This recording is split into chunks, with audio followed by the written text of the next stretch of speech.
Hey everyone, and welcome to Comics from the Multiverse, episode 196, I think. This is a DC Comics podcast. I am Peter, not here, unfortunately, is Matt. He is out of action this week, but he did send in thoughts and pretty much everything that he read, with ratings and his rankings and all the rest of it, so we will hear in spirit from Matt. But Connor is here. Yeah, I'm better than Matt anyway, it's fine. I really did. I don't know if I'd go that far.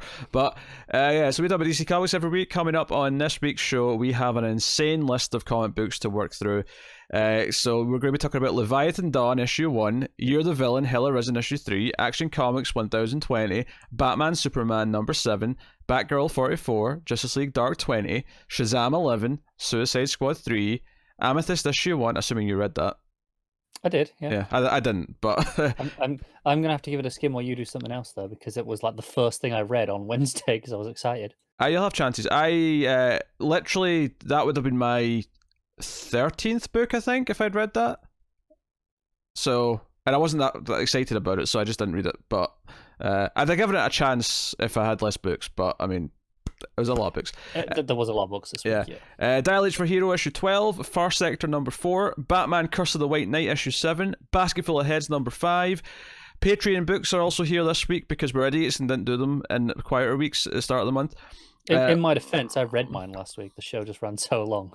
Mm-hmm. Well, we have Red Hood 41, or Red Hood Outlaw 41, sorry, that both of us are doing because David's a menace. Cruel and vicious bastard. And is making me do it again this month. American Vampire issue 4, and Undiscovered Country issue 3, or is it 4? Is it 3? 4? I'm going to have to check now, because like I said, I read it a week ago. Maybe issue 3. But yeah, so that is all the books that are coming up on this week's show. Now, it is worth mentioning, we're actually running a little bit late in recording right now.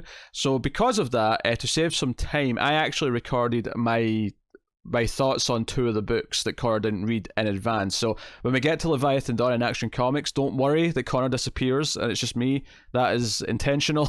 If it makes you all feel any better, I wasn't going to say anything anyway. Yeah, I mean, I think you were, but that's why that happens when that does. So it was just to save some time. Did you remember to read Matt's thoughts on both? I did, yes. I had to have someone to talk to. Matt's written thoughts were the only thing I had going. So with that said, there's a little bit of news to get into first. Not much, no big bombshells at last week, but it's something related to last week's news. Is that this was breaking it was right before we were going to start, and then Connor was delayed for an hour. But, there were circumstances. Basically, there was a panel at C2E2. Now, one of the other bits of news here that I had was that the Meet the Publishers panel, which Didio and Jim Lee always do with the publishers, as the title would suggest, got cancelled last minute, right before the conference, or right before the convention. I'm shocked. Yeah, not a big surprise.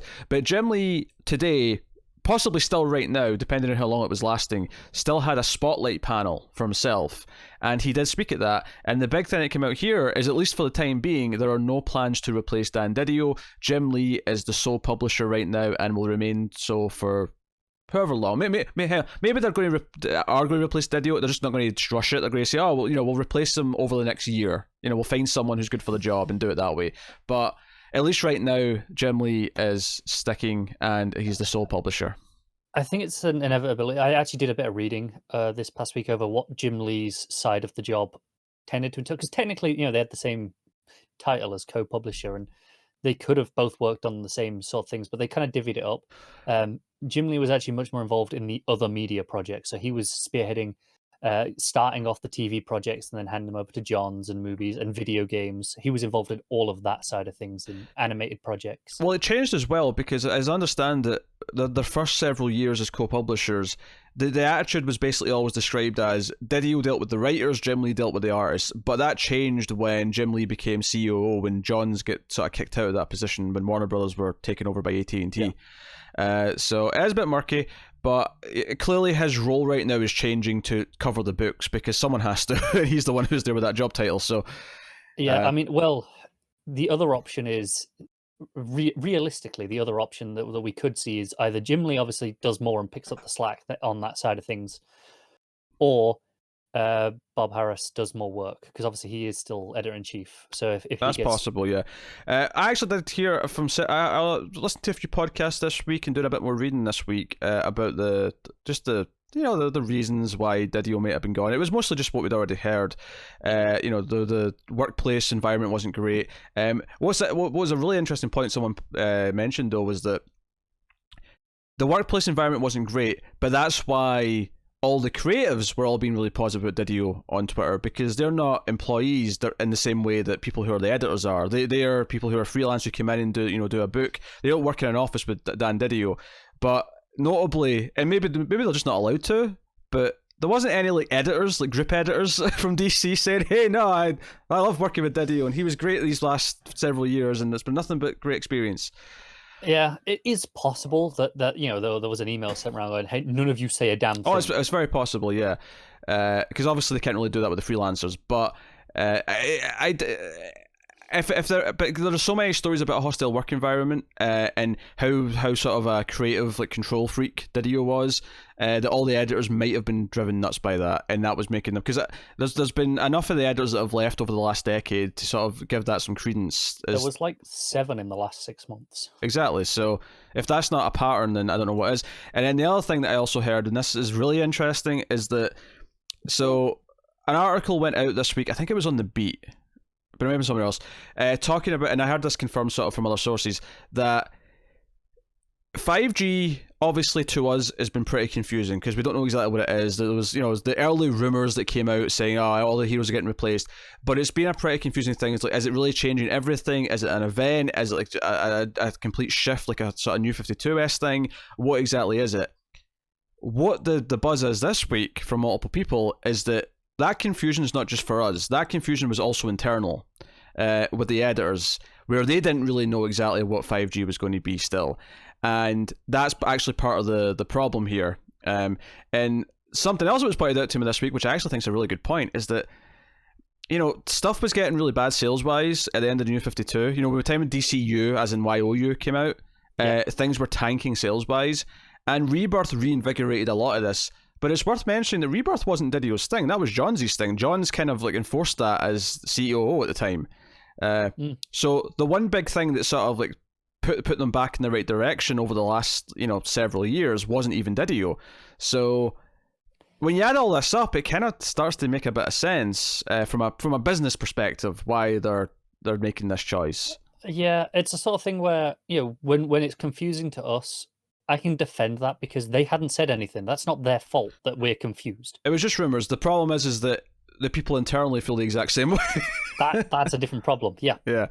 And apparently, it's not just that it was confusing. It's that like no one really wanted to. Like, I think again, this is all just kind of like scuttlebutt and like rumors and whatever. But the feeling that's going around is that the creators weren't really excited about what 5G was going to be. The editors weren't really excited about what 5G was going to be. It was really the one man at the center who was like determined to push this thing through. Yeah, and obviously this was like breaking news last week when we were talking about this still. Yeah, well, I mean, within the last day or so, and there was a lot of confusion. I am seeing things this past week that 5G is still going ahead as of right now. Here's the thing, I don't think it's going to be what it was, though. I think we're going to get these Generation 1 shots, and it'll be like a nice, like, this established the continuity in the DC universe. But see, whatever was planned for what 5G was at the end of it, I don't think what we're going to get, we'll get something called 5G. I think because everyone knows about it, they're going to put out something called 5G. But in fact, there was already rumors that in the last couple of days that creators who were working on books coming up have been told to just like quiet down like the teasing of 5G and like the impact that it's going to have. Like, don't lean into it too much. So I think there'll be a thing called 5G, but I don't think it'll be whatever was going to be 5G when Didio was in charge. I think it'll be just an event or something or. Yeah, what I was seeing is in terms of, obviously it was all about the timeline. That was the whole point of 5G, right? Is nailing down this timeline. And the changes they're being told are going to be a bit more vague with it. Don't give everything specific dates in the way that we were expecting. I wonder... the one-shots are still all happening for sure. Yeah, I feel like they can still, establish a timeline. Maybe not get specific with dates. Maybe like make it a bit more vague in that sense. But I feel like they can still do all this. And the only thing they have to do is not do the thing at the end where they go into the new generation where everything's changed. That's the one thing that I think will have changed. Yeah. Yeah, it's possible. That would be my guess. It's a little disappointing from our perspective, right? We were kind of looking forward to something fresh, not necessarily, oh, we want everything to change, but the idea of this kind of fresh point, and I don't know if that's necessarily going to happen or if it's just been delayed. Maybe we could get like a kind of an in between thing here where they still kind of treat it as like a sort of Rebirth-esque relaunch, where a lot of books, new creative teams and books, they sort of treat it as a big thing, but it's just not, hey, Luke Fox's Batman and Cassie's Wonder Woman and this and that and all these other big ramifications that are completely altered everything. Yeah. So I maybe they'll still treat it as like some sort of initiative, but not what it was going to be. So yeah, more on this I'm sure as it comes. But I mean, a lot of that was rumors, but I'm hearing it from multiple sources. I'm hearing it from people who do actually have like contacts and stuff like that. So things where there are a track record of things being not always right, but the thing is, when it comes to rumors and stuff like that, when there's people who are right 80% of the time, the other 20%, I'm not saying they're wrong. I'm saying that they might have been right in that moment. What they were hearing might well have been true as of the time they heard it, but plans changed. Actually, on this subject, that's why it makes one thing perfectly clear, because I think this was after the show last week. There is no credence to any buzz about rumors of DC either shutting down or being bought by Marvel or any of these ridiculous notions. There's been some great threads on Twitter kind of explaining why this is complete bullshit. I'll just put it this way. Anything that comes from, I think it's Cosmic something Comics or something like that, the website's called.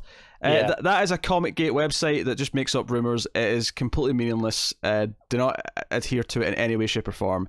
Yes, I believe it was EVS himself that started this. Yeah, and that's the primary source for all of this bullshit, because that's what it is. It's bullshit. Which is not a source. It's just someone making something up. So don't listen to it. DC Comics farms out so much IP for Warner Brothers that they would be absolutely insane to consider closing it. I would not worry about it. There is no credence right now as to any of this. Now, in 5 years' time, if they suddenly shut down DC Comics, it doesn't make any of this right. It just means that it's happened for other reasons. But there is no credence right now to shutting down DC Comics. The thing is that people overlook when it comes to like the amount of IP. We talk, oh well, they could make a loss on everything every year, but then they get a Batman story that gets adapted later, and bang, there you go, money more than covered, right?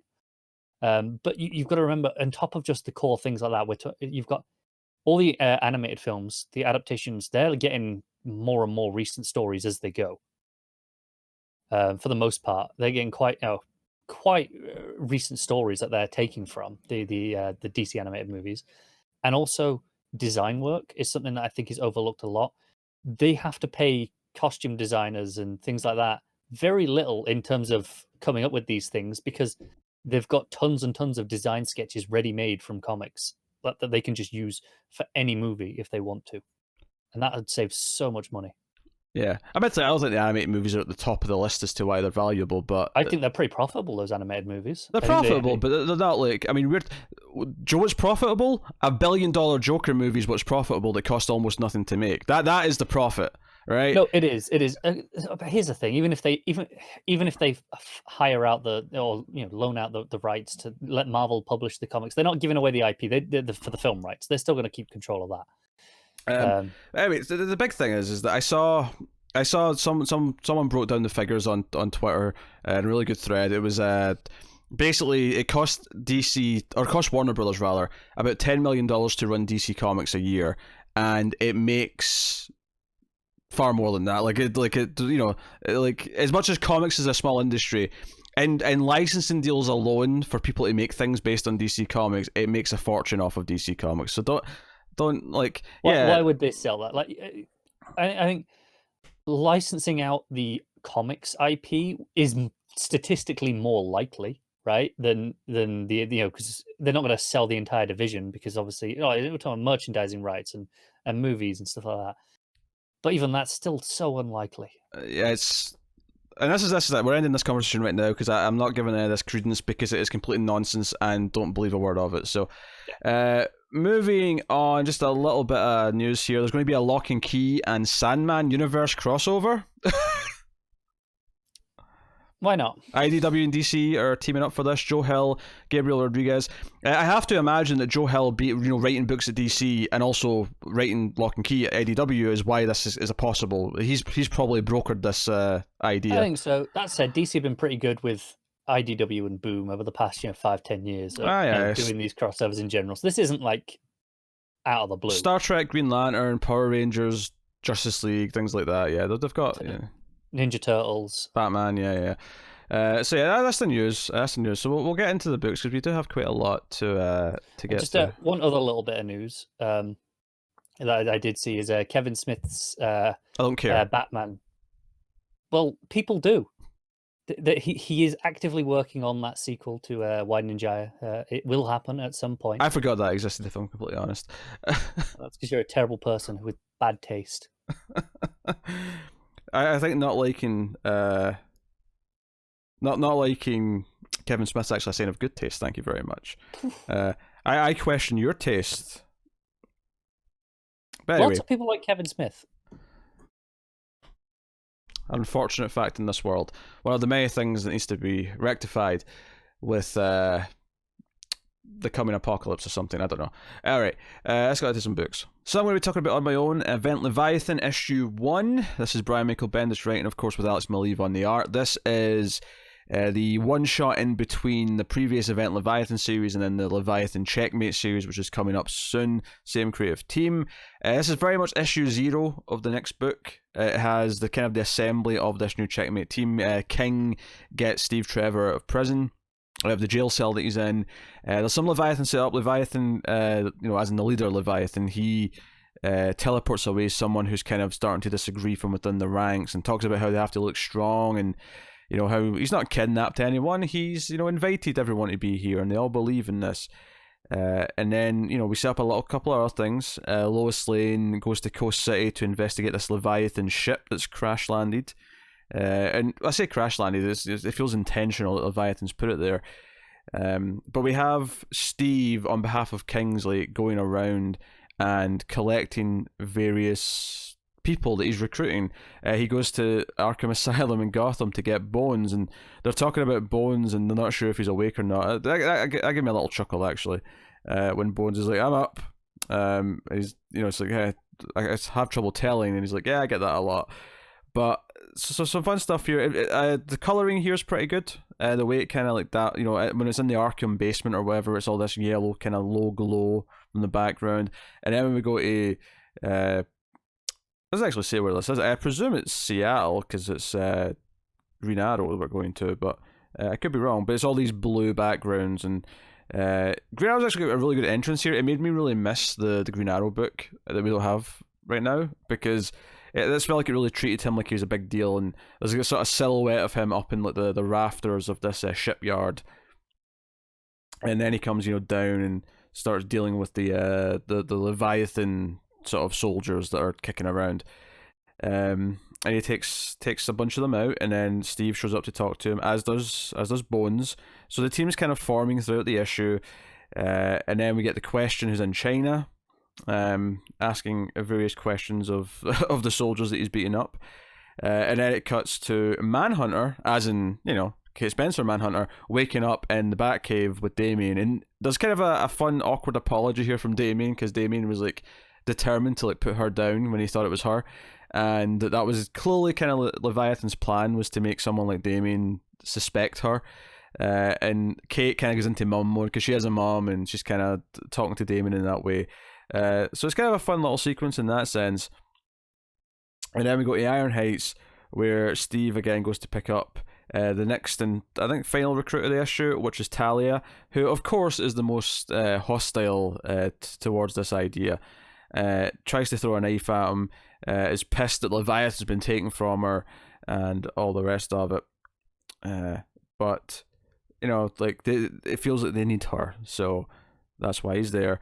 So yeah, we get this roll call page of so it's, even though it's like obviously it's Manhunter, but it just says the Hunter, and then Steve's the Colonel, Green Arrow's the Arrow, Lois Lane is the Truth, Talia's the Wild Card, the King's obviously the leader. You got the Question, who's just that's just his name anyway, and then you got the Bones, which is Bones. So And he says, "Welcome to Checkmate." So this is very much, like I say, the zero issue to what this next series is going to be.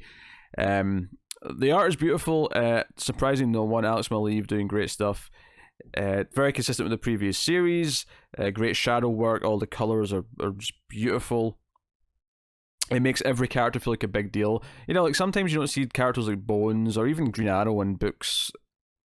You know, even in Green Arrow's own book, you know, he had great art for a long time, but towards the end there, it was a bit more kind of just house style, and Bones kind of pops up with that a lot as well whenever he does. So it's really nice to have this great sort of, you know, A-tier artist kind of like treating everyone like they're worthy of like the best looking town. And the big thing here, plot-wise, at the end, is that Leviathan have purchased Markovia.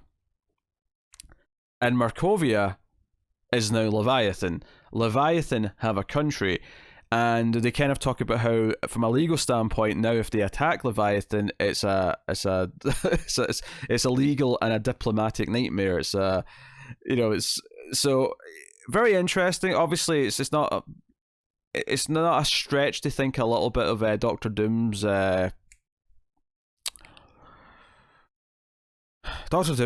country. God damn it, I can't remember the name of it. Clearly, I'm not a huge Fantastic Four fan, but very shades of that in that sense. But you know, Leviathan has a country now. They're part of the world stage, and that's kind of what Leviathan was talking about earlier, about like bringing them to the center stage and making sure that everyone knows who they are. After the plan previously in Event Leviathan didn't go exactly as he wanted, so this is kind of the big power play, the big statement of saying we're here, and yeah, so that's kind of the big thing. And Leviathan even releases a statement saying we're here.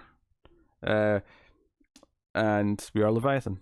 It's basically you know, it ends with him saying all this, and we get a shot of the city or the country at the end with all of their ships sort of flying around, and yeah, he makes a big statement about fixing the world and fixing the system and the corrupt systems that have poisoned everything and yada yada yada. It's very very good one shot. It's one of these things where like part of me's maybe it'll feel really distinct when we read the Checkmate issue 1 and read that next miniseries, but part of me wonders why this isn't just issue 1 of Checkmate, because it feels like it could be, or be issue 0 of Checkmate, which is why I'm calling it issue 0, because it's not issue 1 obviously, because there is an actual issue 1, but it does very much feel to me that this could just be the start of that miniseries and just have that be a 7-issue miniseries. Maybe it's because there's like a month off between them, I think, or maybe 2 months off before we get to the first issue of Checkmate. Maybe that's why this is a one-shot, because they wanted Maleev to have a couple of months to get ahead in the rest of it. But then again, like, why not just hold this back for a little bit and then continue from there? They do reference that Superman's identity has been, revealed to the world. When Lois shows up in Coast City, the guy's kind of like, "Oh, I know you're busy, Miss Lane," but he mentions that he calls her because there's no agencies picking up anymore. Like, Leviathan kind of took them all out, so no one is there to respond to like requests like this. So, you know, it's just a neat little bit of continuity between the books. You know, Bendis is obviously making sure a lot of his stuff is syncing up between all of his books at the very least, even if the DCU as a whole is kind of in a weird place with that stuff. But no, very good. So I will tell you what Matt thought of it, actually, because Matt did send in his thoughts, which I'm sure I've said already earlier in the podcast, which I've not recorded yet. But of course he read Event Leviathan. He cares deeply about this book. So let me see what this is. So that's, yeah, Leviathan Dawn. Did I call it that at the start of this? I keep saying Event Leviathan. I'm not sure if I actually said Leviathan Dawn at the start of the intro now. So this is what Matt said. Exactly what I want it to be. It feels like the pre-New 52 DC connected universe that I missed when Argus became a catch-all. Classic Bendis with the dialogue. His Green Arrow is perfect, and the screen with Kate and Damien is pretty entertaining. I assume that's maybe Cian. Oh, it is Cian. He's just swapped the C and the E, so I read that as screen, sort of filling in an R to make it look right. But yeah, Cian. He swapped the E and the N is what I meant to say. Not that this really matters to you. Says, wonder if Markovia being sold has something to do with Kingsley Jacobs. If he's not 100% new, my bet is that he's King Faraday or King Brion / Geoforce. That's an interesting take. I haven't read Checkmate, the previous stuff yet, so I don't know if how much of a pie in the sky idea that is. Maleev's art is next level. The Coast Kit City scene with all the green is a fantastic touch, which I actually just mentioned as well. So Matt gave that a 9 out of 10. I have to agree with that and give this a 9 out of 10 as well. I think it's a really exciting book that's kind of continuing the threads of Event Leviathan, but honing in even more on these other characters that aren't Batman and aren't these, regulars. It's no Batman or Superman here. This is purely the more detective-y characters with the addition of Bones, which I love because Bones is great. I'm always down for Bones. So 9 out of 10 from me as well. So that'll take us on to Year of the Villain, Hell Arisen, issue 3, James Tynion IV with Steve Epting and Javier Fernandez on the art. I have to be honest, I'm barely even noticing Steve Epting art in here. I don't know if it's because he's drawing to match Fernandez or just... I'm noticing it on certain pages, like certain moments, but not a lot of it, I agree. I don't know if it's different inks, colours... Because Epting's got such a distinct style that I do find very noticeable. And I mean, the main cover is definitely Epting. I can recognise it immediately, but so much of the actual main issue, I'm not seeing it. But yeah, so what do we have here? We have they've captured Lex, these newly infected Justice League members. You got Hawk and Dove and Booster Gold. That was kind of the big cliffhanger. I did kind of like Gordon here talking about how they have a joke in the Gotham Police Department about what would happen if Lex came to Gotham and tried his shit here. And he said the punchline was always, Batman will beat the piss out of him. I got a good little chuckle out of that. Yeah, I like the reason as well. Lex always he's so complicated and complex and does all these overcomplicated gimmicks that Batman just punched him will do the job sometimes. Yeah. So Joker shows up, and of course Joker was requested. Mercy went to go retrieve him in the last issue. Yes. And, I will say this. I mean, not the entire issue, but there was a lot of dialogue here from the Joker that I really liked. And I think there was something about it just that it felt so Mark Hamill to me that I was... I mean, I often hear his voice when I'm reading Joker dialogue, but I was really hearing it, especially early on in this issue. Yeah, when he comes out, it's like, is this the gift shop? Yeah. But and the full page of him just spraying a machine gun, laughing maniacally, is a pretty good page. Yeah, I do really like that page. That was a page where I'm like, that's an Epting page. Yeah, that is Epting. That was the one where I'm like, no, that's an Epting page. Yeah. Is that the only page you did, though?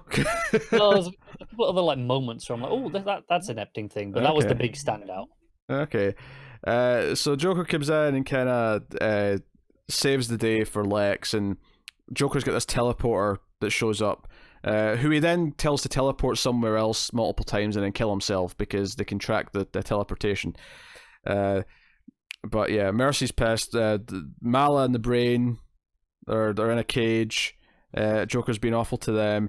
It's a whole thing. All this is going on. We haven't seen Mala and the Brain in so long, and then this is all we get. It has been a while. Batman Who Laughs obviously is gearing up. Lex is trying to play, Joker again. Hey, you don't want Batman Who Laughs to win or get away with this, right? You hate him. And that has been consistent through this. And we see the Batman Who Laughs has got this monitor here in a test tube. And I'm kind of sick of Batman Who Laughs. I did like the line he's got here though, where it says, I'll teach this universe what a crisis really feels like. I'm like, oh, that's a pretty intimidating line in DC Comics. It is, and obviously knowing that we've got Death Metal coming up, which is, for all intents and purposes, kind of going to feel like a crisis again, I assume. Yeah, like the first Metal did. I mean, for all intents and purposes, I feel like this book is just a prequel to that series. In many ways, it's weird that this isn't Snyder. That this is, it's capping off stuff from his Justice League run, but it's before his Death Metal stuff, which is going to pick up on the other half of those threads. It's kind of weird. Yeah, but I mean, Tynion often does Snyder fill-in chapters. That's kind of... It does. They obviously work very well together and have done for years. Yeah, we get our first proper look at Punchline. I mean, she was teased, of course, in that last Batman issue, but we see her here, and we're teasing what she's going to be like, and she's kind of more of a stone-faced Harley. She's not wisecracking like Harley does. She's more straight-up assassin-esque, at least from the glimpse we've had so far. She doesn't do a whole lot here. She's just kind of a little bit of muscle. Yeah. I'm getting the vibe that's what she is, though. Lex kind of turns back into normal-looking Lex at the end here. Because he sends Mercy off to get the rest of the people to go meet him at the Hall of Justice. He shows up in his giant Lexo suit, and his team show up to help fight the Batman Who Laughs Dark Army. And we get all these little teases of people, all these various villains joining in, and then the final full page reveals, in full who they all are. We got Lobo, Captain Cold, we got Oracle, we got Mecha Manta, which, I mean, it doesn't justify all those Year of the Villain tie-ins, but at least it does something with those, because, I mean, I've read most, not the Lobo stuff, admittedly, but, Cold, Oracle, and Mecha Manta, I read all the stuff in those series with those people getting these extra toys and stuff. At least it's paying off somehow. It's true, and I'm pretty sure that's Clarion there. Oh, you're right, I think so, yeah. And he was in Justice League Dark for an arc. Oh, and for some reason I missed Grundy, who's right in the middle of the page, but Grundy's there too. Yeah, also was in the Justice League Dark. Actually, now that I think about it, those two did leave together at the end of that arc. Maybe they were taken by Lex, I don't recall exactly. But there was definitely those two there. Okay, so... It's an okay issue. There's some little things in there. I like some of the stuff that it's teasing. As per usual, though, I'm not a big fan of Apex Lex, but it's well told enough for what it's doing. Yeah. Well, by the way, it was these last 2 pages, the double page spread of the double page of the the fight between various heroes and villains, and then the final full page of them. Those are the other pages where I'm like, oh, those are Epting. It definitely felt like a step up from a couple of pages before. And I like Fernandez well enough, but I feel like his work in this book felt a little rushed. I wonder if they were really struggling for time on this series. I think it's likely, because obviously we were always told this was just going to be Epting, and that was what it was solicited as, I think, originally. Maybe this individual issue wasn't, but definitely the event as a whole was supposed to be Epting. So I do wonder if it was kind of a last minute, all right, quick, get someone, and Fernandez can churn it out nice and quickly and somewhat match Epting's style. Yes, I completely agree. You do. Everything I said was very rational and logical, and you definitely agree. I had a cat thing to deal with, all right? I had to run off and do a cat thing. So I see what Matt had to say about Hell Arisen. I really hope Punchline is more of Joker's Mercy Graves than Harley 2. That's a good comparison, actually. The art, while I enjoy both artists, doesn't flow well. I think Tynion is great at pulling the Year of the Villain characters like Oracle, Mecha Manta, Zombie Grundy, and Clarion and King Cold into making this event seem, but not really, like it matters more. That's kind of what we just said about those things. But I do like that it at least did lead to something. It's like, because I really thought that they might just never be relevant to anything after those stories that tied in. Yeah, at least they're somewhere. Yeah. And then the final thing it says is, I hope Pete enjoyed reading Batman Who Laughs and Apex Less Face Off. Oh, and then... Well, it wasn't really Batman Who Laughs and him. Well, it was at the end, I suppose. It was at the end, and that's what he's talking about, yeah. Yeah, Joker and Lex I actually kind of liked. To be fair, the Lex and Batman Who Laughs, their Face Off is like 3 lines, and then it gets into the fight. Yeah, there's not much there to annoy me. So There's literally Batman Who Laughs, hi Lex, long time no see, Lex's reply, Batman Who Laughs says one more thing, and then Shazam starts the fight. Yeah, but I agree with them on the art, though. I mean, I like both arts, especially. Obviously, I love Epting's art, but I don't think it flows together very well. So Matt gave that a 7.5. Matt is a very generous man. He is. I would go with probably a solid 6.5. I think. I feel like I gave this a 6. So I'm going to go with a 6. You give it a 6. There you go. Yeah. So back to me, myself again. Action Comics 1020. Brian Michael Bendis writing, and unfortunately, John Romita Jr. still on art. And the art is obviously garbage. I'm sure Matt's got some hot takes. We'll get to his thoughts at the end of this. It's not the worst of his art of these last few issues. Like, if the last issue was like a 1 out of 10, this is like a 1.5 in terms of the art. not talking about the story, but once again, this is kind of flashing back to explain more of the fight that's happening in Metropolis. You know, we started several issues ago of this big fight happening, and we see the Justice League kind of get their asses kicked. Last issue flashed back and explained how Leviathan got involved with the villains. This issue goes back and explains how Young Justice got involved and why they're kind of lying around when they're all decimated. You know what? I take it back. I can't say this art's better than last issue because I just remembered the worst thing about this, and it's how the first panel, is it the first panel? Yeah, the very first panel in this book is a shot of Young Justice and Naomi. I can't even fathom like how anyone thought this was okay. Like, none of them look good, but Naomi, like, has, like, just the glowy hexagon on her shoulder, and then the rest of her body is just, like, grey lines going horizontally. Like, none of her chest design is there.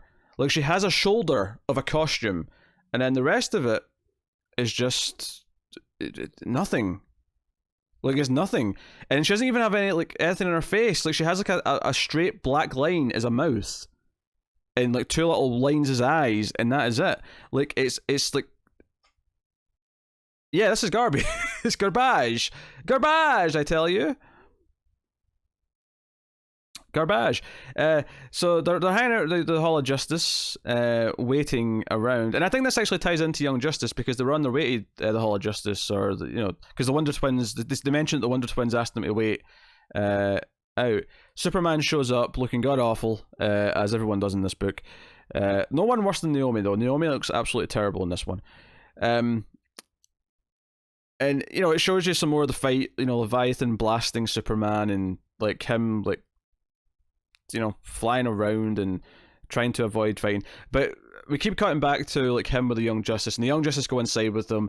And what's probably the most interesting thing that's going on here is that Superman kind of meets Connor Kent for the first time, and because he's like, oh, I know some of you, I know Tim Drake, I know Cassie, and I know Naomi obviously, but he says to Connor, like, I don't know you, and he does some X-ray vision on him, and he's like, yeah, you're real, you have Kryptonian biology in you, and it doesn't really make a whole lot of sense to me. Well, I guess it kind of does, like, because Superman remembered pre-Flashpoint. He remembered all that stuff.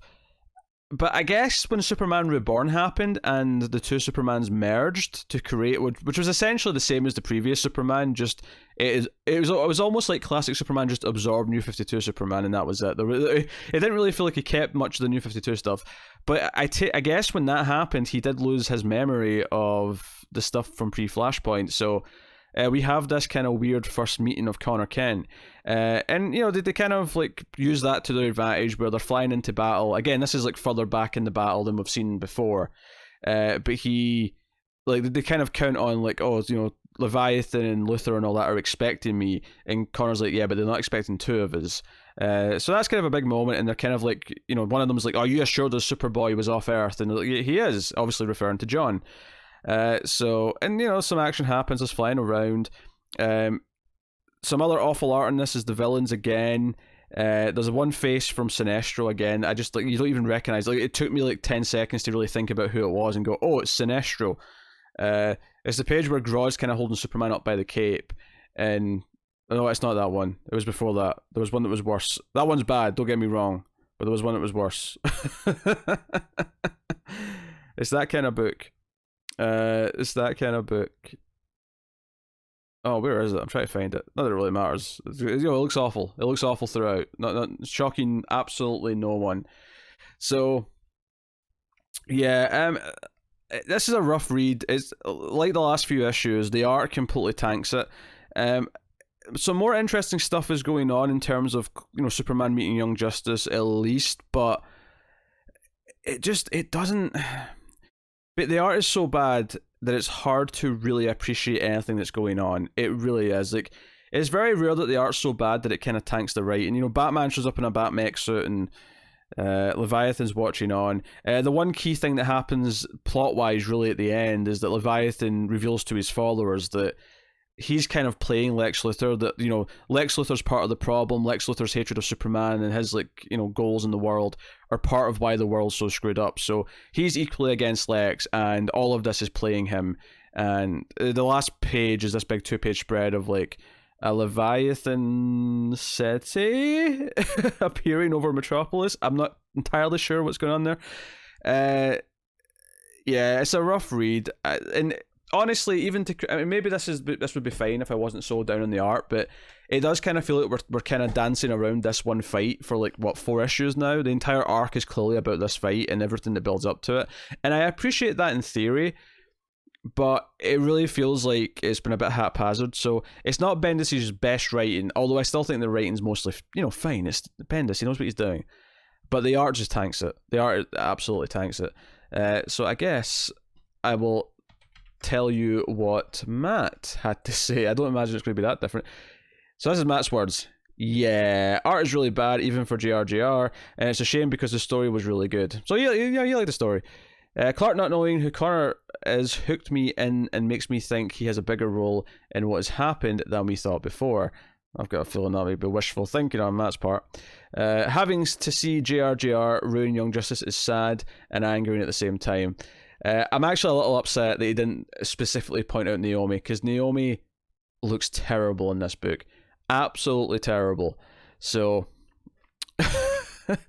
he gives it a 5 out of 10.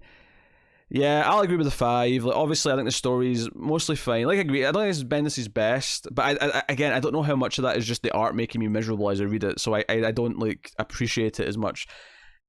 But it did feel exciting having, like, Connor and Superman work together. Even if the moment where Superman first didn't know who he was kind of threw me for, like, a continuity loop where I'm like, oh, wait a minute, does he not know? Why does he not know? And then I had to think about it and went, oh, I guess Superman Reborn, blah, blah, blah. But yeah, 5 out of 10 from both of those. So I'm agreeing with Matt too much, basically, is the reason here. So that'll take us on to Batman Superman issue 7, Joshua Williamson and Nick Derington on the art. A little upset that Marquez isn't there. Honestly, I was, when I remembered it wasn't Marquez, and then I saw it was Nick Derington, and I'm like, even better. I love Derington's art.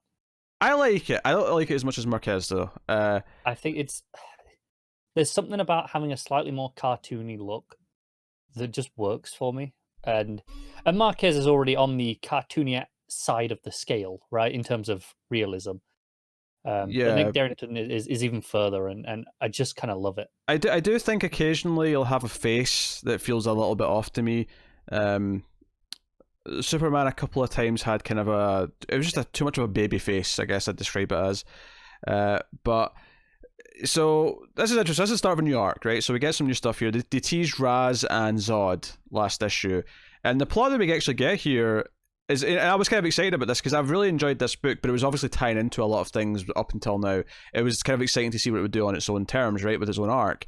And what it actually sets up here is that Zod is trying to basically sneak into a Lazarus pit to put the entirety of Kandor City, which was destroyed by Rogol Zar, to resurrect everyone who was in Kandor in the bottle. And I'm like, this is kind of an amazing idea. Honestly, this is the best this book's been so far. From a plot perspective, I agree. Like I say, if this had Marquez art, I'd give this best issue so far. Oh no, easily. Everything in this issue is the best so far. I love it, and there's a panel early on where Ra's jumps down with the synthetic kryptonite sword, and Superman grabs the sword in his hands, and it's just like, that is so good. I love it. Yeah, I mean, I like this issue a lot. I like what it's doing with the story. I think the voices for Bruce and Clark are pretty good. I think there's even the Zod and the Raz are pretty good. I do think Zod, though, like, it does feel a little bit out of nowhere that he feels this way because of how he left things in the last time he's popped up in Superman. It feels a little bit like he's jumped to, like, angry again. I will have to take your word for that, because I don't know. Last time I saw him was maybe in Hallam Powell's when he was setting up his other colony. Yeah. But I do dig the Raz kind of like try to fight Superman, and but I do love him putting down the smoke pellet to, like, Batman out of the scene, and Superman's like, nope, super speed, I've got you, you can't go anywhere. Yeah, that was kind of funny. That was good. That was a good moment that really played off. Like, this is the sort of thing that would normally work against everyone else, but not against Superman and presumably the Flash. Something I really appreciated that took me off guard, because obviously I knew that this arc was going to have Zod and Raish, and that was it. It was kind of really all we knew going in, unless you'd read more of the solicits, I guess. But we kind of just knew the basics. I was so pleasantly surprised that this wasn't just the villains teaming up. Oh yeah. This is more like them against each other. Yeah, and there's a moment where Zod tries to turn Clark and be like, "Hey, come join my side. We'll bring all the Kryptonians back. It'd be great." And it's kind of like, for a moment, you almost want him to go along with it and just to see, the hero and villain on each side. It would be kind of cool. Yeah, and we have Raz sipping tea in his private jet as they fly. Batman just glaring at him for like 2 panels. So they get to this temple where one of the Lazarus pits are, but Zod's already there. He throws the city into the pool, and we actually end the issue with all these resurrecting Kryptonians coming out of the pool, presumably all with a bit of that old bloodlust that we all love so much from Lazarus pits. So Zod's smirking and yells out, "Kandor lives," and everyone else is like, "Shit!" And it's all. In fact, what was the line here? Raz says, "Tell me you have some kryptonite on you, detective," and Batman says, "Not enough for this." Yeah, and I love that they're all still miniaturized as well. Like, so you've got, it does say at the bottom, like, next death by swarm, and it kind of is. It is a swarm of tiny Kryptonians that could presumably just puncture through half of the people there. Yeah. So we'll see. Yeah, there's a lot of fun ideas going into this. I feel like Williamson's been really inventive here and just sort of playing with all the things that are going on. And it's kind of interesting that the book obviously started with this, okay, it's tying into all these things that, it's going to be so heavily tied to You're the Villain and teasing Hell Arisen and all that stuff. And this is kind of it just getting to be its own number one again, like after all that's done. And yeah, honestly, I think if this had been like the number one of the book and the other bit had either not existed or it had been like a tie-in miniseries, maybe, I'd be far more into this book as a whole, because it's been kind of like, it's been all right, but it's been really hampered by just having to do these other things. If this was the first issue of the book, I'd be going, yeah, I'm down for this book, 100%. I mean, I think me and Matt have both liked this book more than you have. Yeah, I've had some problems. Yeah. But I am liking what the plot is here. I do wish Marquez was still in the art. I hope he's back soon. But I mean, this might be Derington might be the artist for the whole arc. It would make sense. It's kind of funny how completely opposed to that we are. Like, I like Marquez a lot. I think Marquez is fantastic. I'm sure if I haven't picked him, he's obviously been in consideration for best artist every time he's had an issue. But I still like Derington more. I love it. So Matt says, feels like a replacement level book now. Oh, he doesn't sound as hot on it. Oh. But Williamson's voice for Clark and Bruce is good. His Raz feels straight from Batman the Animated Series. Derington's art is perfect tone for the book. 7.5 out of 10. That was everything positive except that first comment. 7.5, which I think Matt gave Hell Arisen as well. He said a lot more negative on that. What's weird is that he says, it's a physical replacement book, which to me sounds like he's disappointed that it's not what it was. So yeah, I have to pick his brain in that when we talk about the next issue. But yeah, what are you giving it? I'm giving it a 9.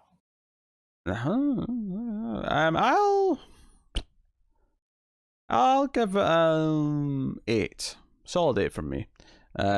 If Marquez was on the art, I'd make it the 9. But honestly, it's Derington that's pushed it up to the 9 for me from the 8. But that's Batman Superman 7. Next up is Batgirl issue 44.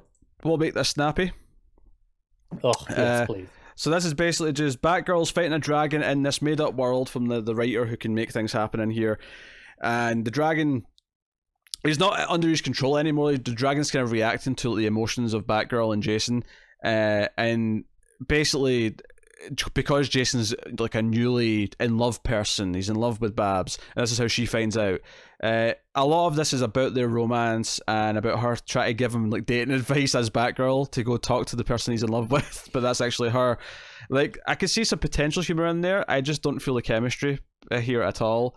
So it was kind of just yeah. I mean, I didn't. In some ways, I don't think it's quite as bad as the last issue was for me, just because it was all focused around this one like fight, and it was like, okay, what's making the dragon stronger or whatever, like what are we doing?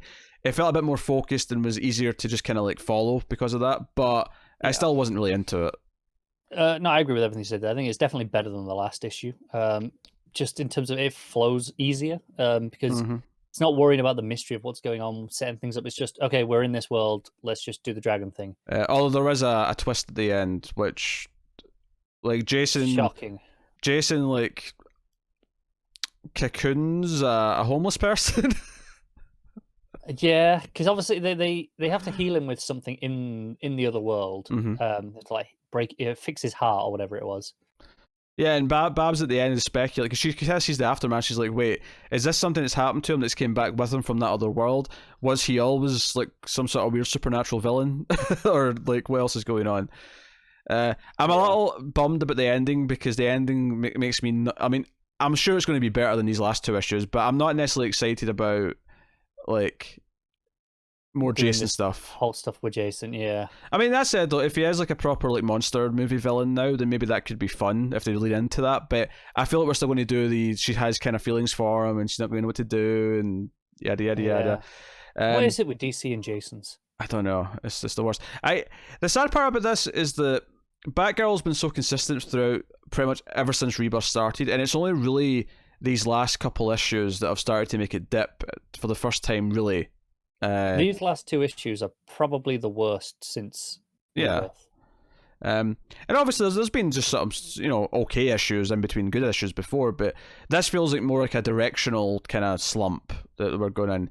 And these are the first issues that were just bad. I think definitely the last one that was not a good issue at all, and even the ones that have been just wasn't as good as previous. That was the first one that was that level. So hopefully we can turn it around next issue. Hopefully our fears are unfounded and we get some stuff. I hope there's a different artist next time, because I thought the art in this was pretty rough. I think the dragon mostly looked okay, but a lot of Batgirl stuff really didn't. There's a panel, I think it's like right before the end, as she's swinging, when she's following Jason. It's the top of the second last page, and it's absolutely hideous. I don't understand what is going on with the proportions, her body, her face. No. That's fair. Thank you. That's fair. Matt, this is, I think, the shortest one he wrote about in terms of like the length of his thoughts. He just said, "Glad this is over. Still hate the Jason and Bab stuff. To be honest, I half read it." Kind of wish I half read it. I mean, I will admit that, see, when I read a book like this where I'm like clearly out of it and don't really care about what's going on, there are certain like sort of sections of like, especially during like fights, where I'm just kind of like glossing over what's going on and I'm not really taking in the dialogue as much as I usually do. It's like a natural built-in kind of like, just get through this quicker to get through it. I don't think it helps when we have this many books on a week as well. I know, a lot of books this week, a lot of books. So Matt gave that a 6 out of 10, which honestly feels a little bit on the generous side. But this is weird, because I gave Action a 5, right? But you didn't hear, because I did that. How much of that was because of JRJR? Pretty much all of it. His Naomi was unbelievable. Right? And the Bendis couldn't salvage, I take it. No. There was some good bits in it story-wise, but like that art just tanked it. So I give that a 5, and part of me wants to give Batgirl a 5 as well, but Batgirl is better overall, because it's not like a train wreck in art, and it's not a train wreck in story. I just don't really like it. So I think under that logic, I'm going to go with 5.5, because from a technical craft point of view, I mean, the art's not great, don't get me wrong, but it's much better than JRJR. So 5.5 from me. I don't know what you give it. Yeah, well, of course you don't. I haven't told you yet. I'm coming from the perspective of not having just read JRJR, so the art probably seems a bit worse to me in that context, because I thought it was a lot of ugly things. Not the worst. I mean, just from memory, it's not JRJR bad, but I didn't think it was very good at all. I thought there was quite a few points where I was seeing problems.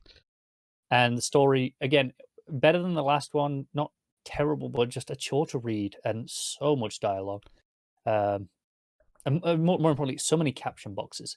So I'm going to give it a 4.5. I do think you should flick through the last couple issues of Action. Not actually read them, but just flick through them, because it is genuinely the worst his art's ever been. Like, I mean that. I saw the page of Grodd that you guys sent me, and I went, nope, I'm good. I don't ever need to see another page of that. Well, let's move on then. Let's move on. Not in Matt's order, my order. What's my one next? Justice League Dark, issue 20. So this is just you. Obviously, Matt's got some thoughts as well, so when you get to the end, buzz me in and I'll tell you what Matt thought. Yeah, so this was actually an interesting one, because obviously it's the first issue of the new writer. This is Ram V. We got Kyle Holtz on art as well. But intrigued to see where this was going, and it feels like a fairly reasonable departure from what we were dealing with. Not a lot of the other kind. They kind of briefly mentioned, but like it's kind of like, we'll get back to that. We actually start with Animal Man, and who hasn't been in the book at all up till now. So that was obviously a new element. And then there's there's this guy going around. He's got like mushrooms going out of his head, and it's weird. And people are kind of like, aware that something's going on. And he's just going up this building. He's going up, going up the elevator. He's getting right to the top. And and people are looking up and think he's going to jump, and then his head explodes. And yeah, that was a hell of a moment. Basically, it's these. You might have even heard of them, because I'm familiar with the thing in general. It's those fungus that like infect like ants and stuff like that, and they take over the brains, and they're kind of described as being zombies. You might have seen the odd article online about them. It's basically that, but this subspecies of the fungus can infect people. So it's infected. I think it's LA is where we are, and it's half the city is being infected, and this is how it spreads. So what it does is it infects them, and then it drives them to go towards the top of a building. Get as much height as you can, and then explode your head, and it will spread all its spores and go to more and more people, which is pretty intense. So Animal Man calls in the Justice League Dark. Lots of nice banter between him and Bobo, and Diana's there as well. And they're trying to kind of just stop them getting up these buildings and trying to figure out, okay, what's going to be the plan. And we do learn that Animal Man is a little bit infected himself. He seems to have some sort of resistance. Not sure exactly, because he was in the crowd when the first head exploded. And he definitely has something growing out the back of his neck, but it is nowhere near as bad. But that's all actually really quite interesting stuff. It's an intriguing plot for this to kind of delve into, and I'm into it. The other half of the book, though, is the other characters dealing with the leftover Swamp Thing stuff, basically. Realizing that the Parliament are out of balance and they need to do something. So we've got Kelly talking to the Helmet of Fate in Naboo, doing having a bit of arguments about what they should do and how they should treat this. And they talk about how they need to convene the Parliament of Life, and it's kind of basically all the other forces, the Red, the Green, the Rot, and Division. I think it was the newer one that I always forget.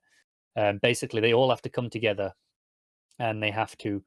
All the avatars have to work together to perform this ritual that can then convene, like a joint parliament. Which they're like, this is going to be a bit of a problem, because the current avatar of the Green is Woodrue, who they've got locked up in a basement. So I guess this takes place after Harley and Ivy, or before, who knows. But they've got him locked up in the basement, and he's not too happy and doesn't really want to work with them. But basically, Constantine goes back in to see him after, and is like, hey, you go along with this, and I'll get you out. I'll sort it out for you. And he doesn't really believe him. He's like, well, sure, why not? We'll go with it. But then there is an entity that comes. It starts as like a little fly, and it kind of melts. And it's got a wonderful lettering effect. It's all these. It's black bubbles with white text, and they said Constantine's going to betray you, but our arrangement holds true. And soon, I'll be, you'll be free, and I'll have my revenge. And it's interesting because I'm assuming, if I didn't know better, I would have assumed this was an avatar of the Rot. But we're reminded multiple times in this that Abby Arcane is there and is the avatar of the Rot, and they're off to find her. That's where Zatanna goes, and after they try to untouch Floronic Man. So I'm not entirely sure who this is. So I'm kind of interested. Maybe Matt knows. I don't know. The art is all right. It's definitely a very different tone to what we had before. We had it was lots of muted but brightish colors that we had for the last handful of issues. So most of the book has been pretty consistent. This is a lot scratchier, a lot more shadows. Reminds me more of something straight out of the 90s. Not necessarily in a bad way. I really like that Constantine. There's a lot of panels of him smoking with half his face in shadow, and just the smoke kind of flowing around his face that works really well. But I don't think it works as well for the action, unfortunately, and some of the smaller expressions. But it's pretty decent as a start. I'm intrigued to see where it goes. Okay. What's Matt saying? Matt is saying, not much to say, but I enjoy that they're using the Parliament's soul help set up in his swampy run. I don't get why people like Constantine so much, looking at you, Connor. That fungus is a real thing and pretty gnarly. Art was spotty, but the grotesque stuff really pops. I miss Man-Bat. And he gives it a 7 out of 10. Yeah, I mean, it's hard to disagree with anything he said there. Kind of echoes a lot of my thoughts. But I agree with the 7 out of 10 as well. Okay. That'll take me on to Shazam, issue 11. Geoff Johns writing with Scott Kolins on the art. Last issue ended with the Wizard. Seemingly, I mean, I thought he was killing Billy's dad. It was actually more that he was zapping him to take away his power, because he's not dead.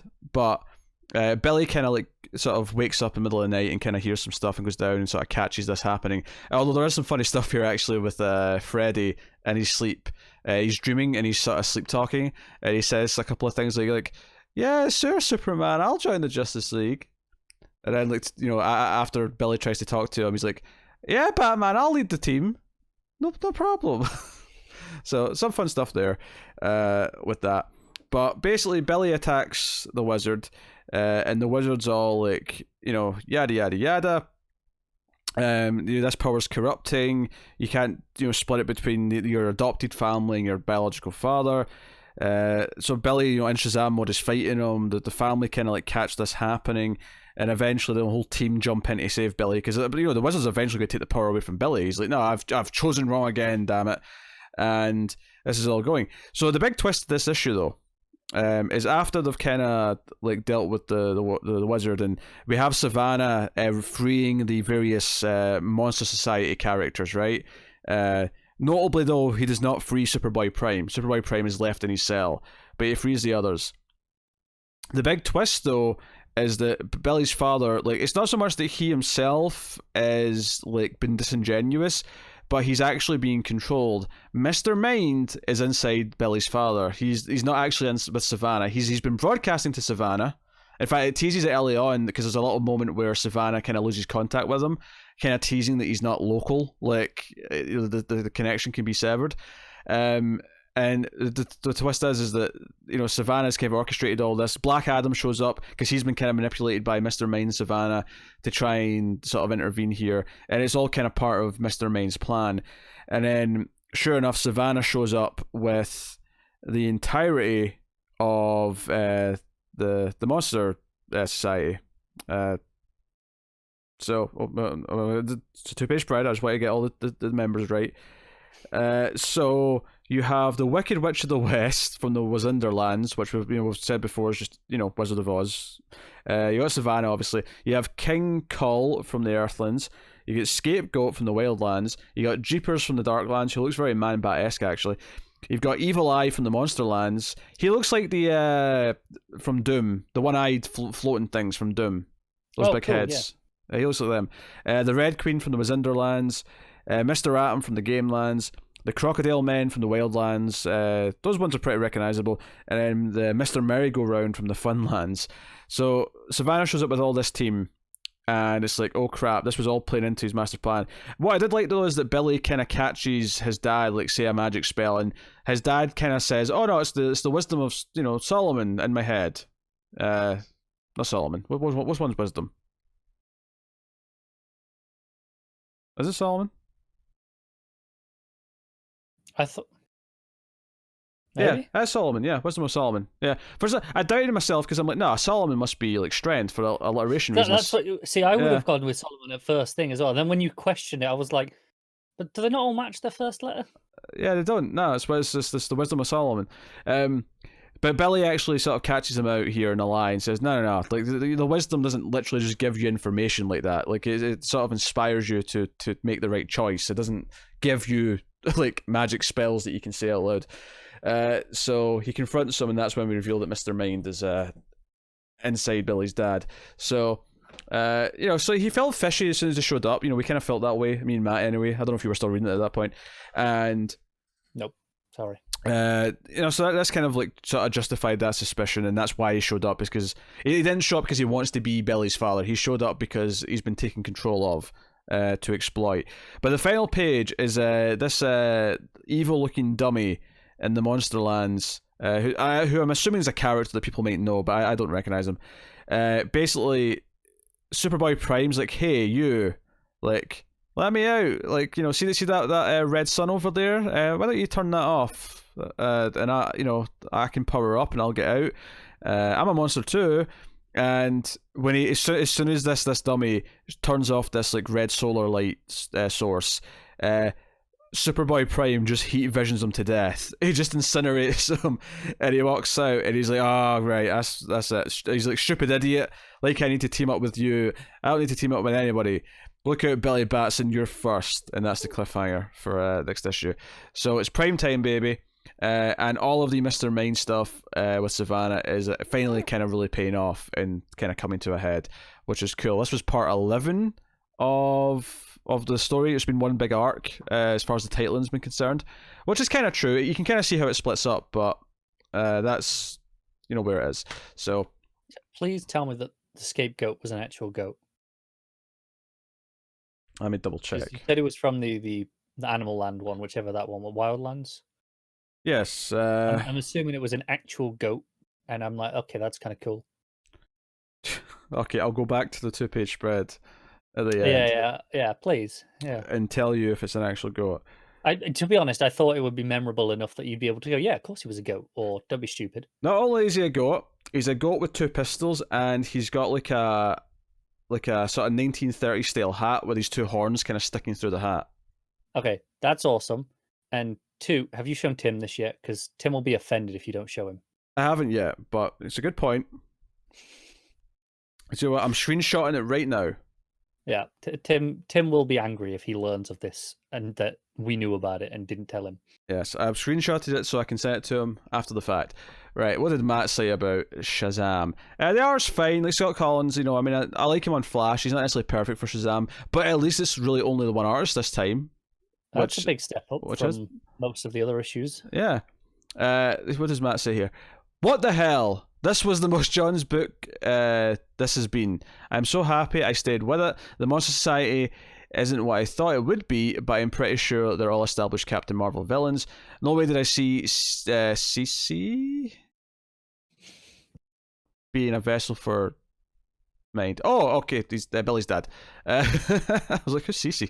Is that his name? It looks like he's put their initials. I don't think it's his name, is it? I don't know. You tell me. You're the one reading the book. His last name surely is Batson. I don't recognize the name Cece, but I'll just go with it. I don't remember his. Do you know how hard it is to remember names when like a comic comes out once per month and it's like a new character you don't know the name of? I agree. It's actually like the biggest challenge with creator-owned books, especially ones that aren't like super like sci-fi or horror or something that have a big gimmick. You're like, oh my god, they're people. I don't remember regular people. I was so proud, actually. There's another book coming up where I remember the name. Like, I wasn't sure if I had it right, and then it said it like the next page, and I got really like proud. I was like, yeah, I remembered it. What book was that? I don't remember. I'll click with me when I get to what book it is. Okay. But Yeah, so here, hold on, what was it? Yeah, so no way did I see Billy's father becoming a vessel for mind, but looking back, it makes sense. I wonder what's going on with the state of magic and the wizard and how it relates to Justice League Dark. The more I read John's Billy, the more I like him as a character. Savannah stabbing his eye was metal as F. Kolins' art was really hit and miss, but when it hits, it weirdly fits the section of the DCU. I hope they keep Superboy Prime a sniveling villain. I lost Kylo, I'm not losing Prime. Superboy Prime is way better than Kylo Ren, right? I'm just going to dare you say that right now. How dare you? Yeah, you can't argue shit. So Matt gave that an 8 out of 10.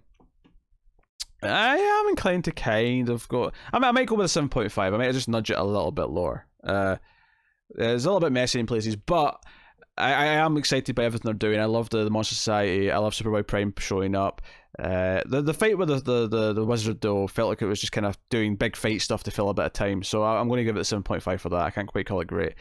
But there you go. That is Shazam. Which will take us on to Suicide Squad, issue 3, Tom Taylor writing with Bruno Redondo on the art. And this, of course, we ended the last issue with like them assassinating the replacement president that the bad guy wants to put into power. And they remember they sort of fake it and pretend that they just get ambushed so that they'll try to like get away with it. And it kind of picks off right where that leaves off. And they kind of do the same thing again when they get to the president they're supposed to assassinate. They like Deadshot goes along with it and like says, "Okay, it's done," but we see that he's actually just shot the wall next to her, and then they telepathically communicate with her and it's like, "Okay, you have to." One of my favorite lines of dialogue in this was, "Sorry, Madame President, but you're going to have to be dead for a while." And she says, "Well, it's better than being dead permanently." So it's better than being dead forever. Yeah. So I'll take it. I love the debate between all these characters who are working, all these freedom fighters who are working together. Of like, what do we do with Deadshot? Like, do we bring him into this? Do we leave him behind or kill him? And ultimately, like the big one, I don't know the names yet, unfortunately, because there's all like new characters. Yeah, this was not the book that you remembered the name then. No, it wasn't this one though. But she's like, no, we'll loop him in. The telepath who's letting them all talk, Martian Manhunter style, like loop him into the conversation, and they bring him along for the ride. So that's letting them talk, where the dude can't hear them. It's actually really nicely set up. I mean, there's a bit at the start where Deadshot does go along with the ambush, which is why they kind of feel like they can trust him to bring him in. Yeah. But what's the telepathic bit is really nicely set up because we see Harley on her mission with the other half of the group and trying to talk to him, and they're just like, no, they just don't want to talk to you, and and they're like, clearly they're all just talking to each other telepathically. It just looks like they're just sitting there ignoring each other. It's good stuff, and it's worth mentioning that they all get electrocuted here to be punished for letting the guy die. He obviously doesn't know that they killed him, but this is how vindictive he is and how determined he is. So, yeah, I could be doing with like a name tag on the guy who's running the place now. I keep forgetting his name, but Locke, there you go. Because it gives you for all the characters in the helicopter or whatever it is. When it comes. It does. Did we get it for the group with Deadshot? Because I don't remember most of those. Not at the start. No, I don't think so. So it is what it is. But so they show up, and the rest of the team are supposed to meet up with them, and that's when they debate. What do we do with Deadshot? We get some of the powers of these other characters. The guy who can sort of like incur one of the 6 deadly sins, and Harley rightly points out, but there's 7. He's like, yeah, but making people feel lust would be icky. So I just weaponize that. I just do the 6. And the guy who can only do super speed for short bursts, and he has to nap, and they do some jokes with that, which is really fun.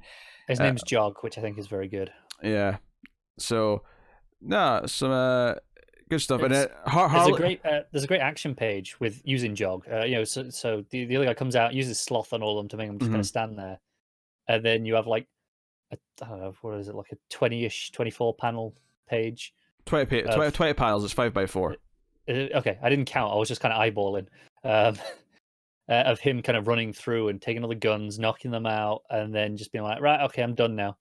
Yeah, and just sitting down on the stairs. It's great. Yeah, and Harley has this great moment actually where they don't trust her because they call her part of the establishment, and Harley's like, "What, me? Part of an establishment?" Yeah, and then looks around. It's like, where'd they go? Oh man, they Batmaned out. Yeah, and then Finn gets his revenge on Shark by telepathically bringing in all of the sharks in the area. Yeah, he stabs him with his own tooth. Yes. And then summons the sharks. Go, hey, there's blood there. Go for it. Yeah, and so Shark gets eaten alive. It was a great panel actually. It's sort of like a vertical panel, taking half of a page up, and it's just like the silhouette of all the sharks coming in, and the red circle of blood from the center. It's just a really nice. Yeah, and the bits kind of just being churned out. It's real good. Yeah. So, and again, Locke is yelling. He's getting so pissed off that nothing's going the way it's supposed to. And it's Finn who shows up and like telepathically like gets all the conversation with Deadshot going.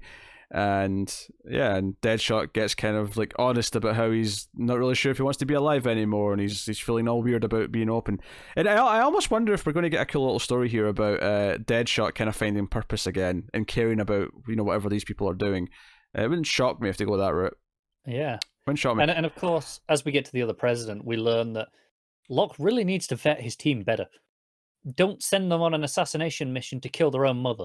That's just not going to go well.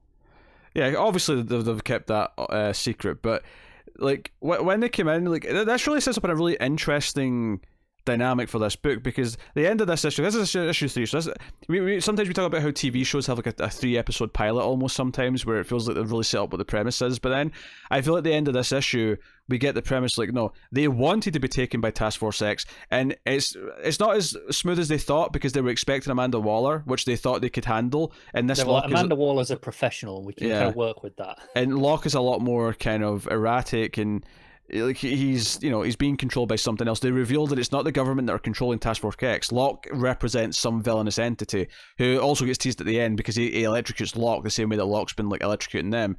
And does he have a bomb in his neck? He could do. But I think this setup, we're like, no, we're going to take down Task Force X, and whatever is like controlling Locke, whatever this bad guy is, this entity, this establishment is, like, this is like them, they've infiltrated Task Force X to take down this big bad. And I'm like, this is an insanely intriguing Suicide Squad story. This is so different from what I'm used to. Like, so unique. Them intentionally subverting the missions to make things go their way, save the targets instead of killing them, and work against the establishment like that, but from inside the system, is it's pretty unique. Yeah, and so I've been enjoying the banter, I've been enjoying the characters and their interactions with each other and all that stuff, and the violence and all that, but this made me really excited about just the story. This made me excited about where it's going and what the ongoing plot is, and I'm like, yeah, Taylor's done it again. Oh, I'm shocked, I tell you. Shocked. Never saw that coming. Done it again. So, yeah, and they're all telepathically talking to each other on the plane or the helicopter back. And they've kind of bonded a little bit as a team. How long till they have to loop Harley in? Because Deadshot does trust Harley. That's worth noting. Yeah. But those two are, they call Harley the establishment here. And I think they're kind of like the parents of the Suicide Squad at this point, right? Yep. They're the grown-ups that take things seriously as much as Harley can, but they've survived this long for a reason. So it'd be kind of interesting to see if and when she gets looped in. I would be delighted to see her reaction to find out that Deadshot's been in the loop for however long. Been really annoyed that they didn't tell her, and her having to have the restraint to not say anything out loud. Mm-hmm. That's going to be fun. Yeah, so, no, Suicide Squad was great. And they are, again, I mean, there's not really much to add because it's just as consistently great as the last 2 issues, but Redondo, he fits this book to a T. It's such a clean style that I really think works with Taylor's writing. It really reminds me of the sort of artwork that Taylor had on some of his Marvel books, actually. So I'm really into it. Once again, just to shout out Adriana Lucas for the colours, because they are spectacular on this book. That 20 panel page where it's going in and out of the silhouettes and all the different colors going on really makes it dynamic, and it makes each panel function individually rather than just being a mess of action. And the big thing is the expressions as well. Like, that whole page where they're talking to Deadshot for the first time telepathically, and he kind of opens up a little bit, and the way he kind of like catches himself doing that and feels, but like it captures the emotions in his face, and like he's trying to be stoic, but he lets something slip, and it's all there in the art. It's beautiful stuff. Let's see what Matt said. Tom Taylor is the best. Sound drop. Oh, sound drop. Yeah, perfect. Tom Taylor. Thank you, Matt. R.I.P. Shark, but he had it coming. I feel like the revolutionaries aren't long for this world, but I'll keep enjoying them as long as I can. Taylor really gets the team book dynamic. Redondo's art looks great, especially in the action. I feel like we know who is pulling Locke's chain, but I can't figure it out. I mean, yeah, I wouldn't be surprised if it is someone we know from elsewhere in DC. Like, it could be. Yeah, it's really traditional, like, shady spy organization with the blacked out face, someone just sat there in a suit on a screen. And then he added, it really felt like Mockingbird from Gale's Secret Six. So, he gave it an 8.5. What are you giving it? God damn it! Why am I lining up with Matt? It's 8.5. I'm giving it the 9. Love it. Tom Taylor is a 9 out of 10 book rating machine, right? That's what he is. He rates. Yeah, I mean, 9s. I gave him a 9 last week. Yeah. So. He just rates 9s and up. Obviously, he gets some 10s occasionally as well. But that is Suicide Squad, which will take us on to Amethyst issue 1. Like I said, I didn't read this because it would have been like book number 13 or 14 for me. So you know what? I called it, and because I wasn't that excited, I just said, you know what? It's fine. Connor can talk about it. So this is Amy Reeder who did both the writing and the art. So you go for it. Yeah. This was the book I was like most excited about to read because I've not read a ton of Amethyst, but whenever I have, I've enjoyed it.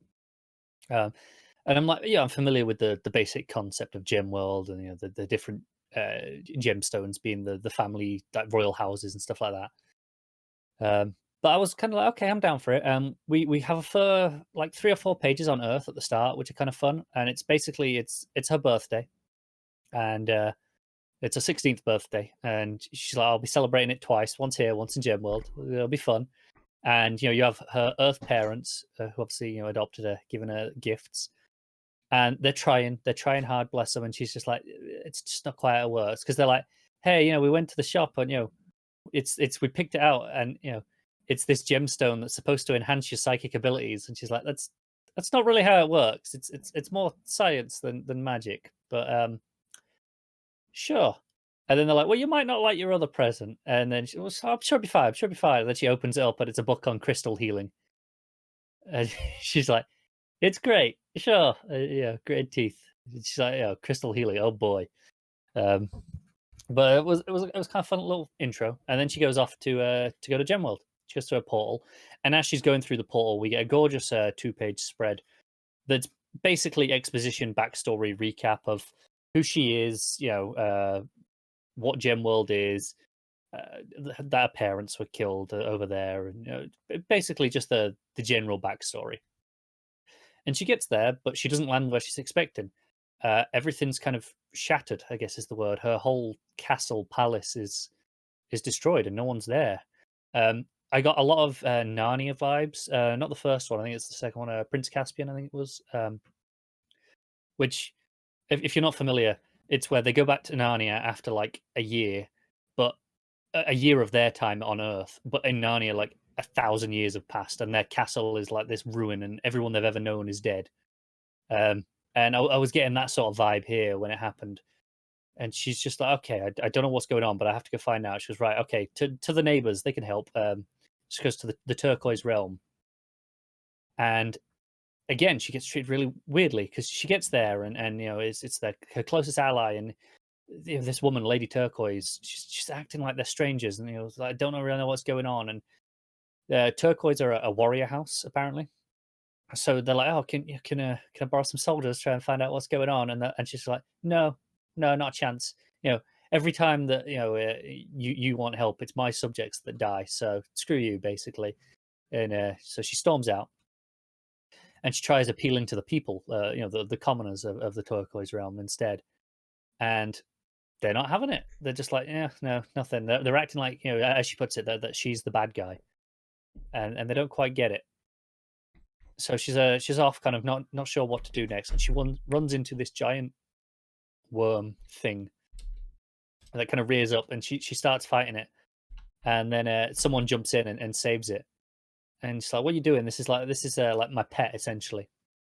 And he's called Stan, the pet, because her roommate or whatever it was who named it is an Earth fan. It's her girlfriend named him. She's an Earth freak. Just like, what? That's a thing. Of course, it's a thing. But basically, this other girl starts like, "Hey, I'll come along on your quest," reluctantly or fake reluctantly. It's like, "I'll help you out, I suppose."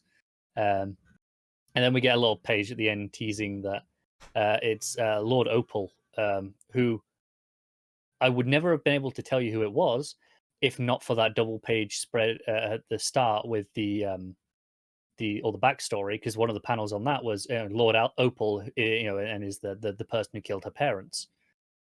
So I got to this and I was like, okay, I recognize this because I saw the design earlier and the name was there, so I appreciate that.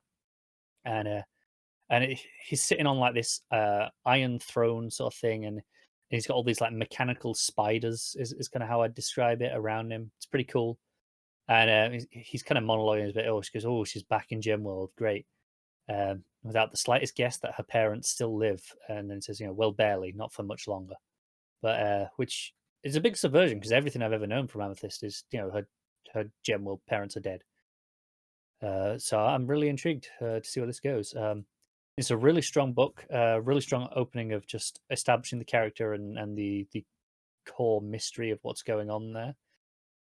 I do think there are a few too many narration boxes. It's a bit overdone, which is a shame because it feels like it's covering up some great art at points. But overall, it's a really solid book. Did Matt read this one? He actually didn't, or at least he didn't put his thoughts on the list. He listed like 11 books.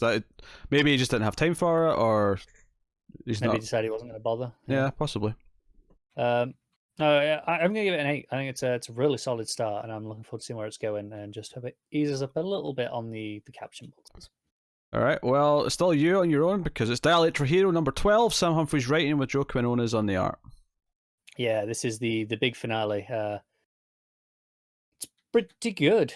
So we have Thunderbolt and Thunder Montez, I think is what his name is. The Superman Red version of Miguel that we've got from the end of the last issue after the Wide Isle kind of put some of them back together. So we got them in the Overvoid wanting to dial Hero on the H dial, and we learn that anything that's dialed on this multiversal dial in here will affect the entire multiverse. So the plan here is everyone will have superpowers, and his motivation seems to be that he'll be able to save his grandfather, because and no one else will ever have to. It's kind of like Batman. It's like, oh, no one else will ever have to die like his parents did. So that's his motivation. If this is kind of the thing here for Thunderbolt, in that if everyone's got powers, no one will ever have to die like his grandfather did because there'll be someone to save him. We have a couple of pages of Summer and Miguel in the void, the K-hole, I think is what it was called, which was this really creepy grayscale place. It's kind of great, and there's just one little light, which is Summer's, like a physical manifestation of hope. And when they come out of the K-hole, they're changing character, like heroes constantly. Their form keeps shifting. So when they first come out, they're basically like a Popeye and Mickey Mouse sort of thing. But then Miguel turns into like Robin, and we're talking like Burt Ward, what Robin, calling everyone chum. We got basically a big action sequence here. He's mostly fighting himself, the Superman Red version, and Summer is fighting Thunderbolt, and she grabs him with the Cian dial and starts dialing it, and he's like, oh, well, what's this gonna do? All it does is transforms you into your inner hero, and I'm already Mr. Thunderbolt. She dials it, and it turns him back into a regular teenaged Robbie Reed, which is obviously his inner hero. And again, through all this, she's still fighting him, stopping him getting to the dial that he's trying to get to get powers back at this point. Changing into different forms. She's like Jean Grey at one point, I'm sure, and there's a few others. But he does reach the dial, and he dials it, and it becomes Thunder Doom. So he's basically Doomsday. It's a lot of fun. But she actually unites all the dials and dials it, and he kind of goes into like an old comic, and it's interesting. He basically goes into like the past, is what it is. like, and sees his grandfather is like, hey, it's so good to see you, and he's like, I don't recognize you. My Robbie's a kid. I'm calling the authorities. And then he sees the girl reading a comic, and it's Dilate Your Hero, and he's on the front, and he's trapped inside the comic, and that's him dealt with. He's trapped inside that comic, and it's kind of fun. But we still have Summer and Miguel trying to figure out how to get home, because they got here through the K-hole and don't really know what they're doing. So Miguel has at this point reabsorbed Thunder, and he's just himself now.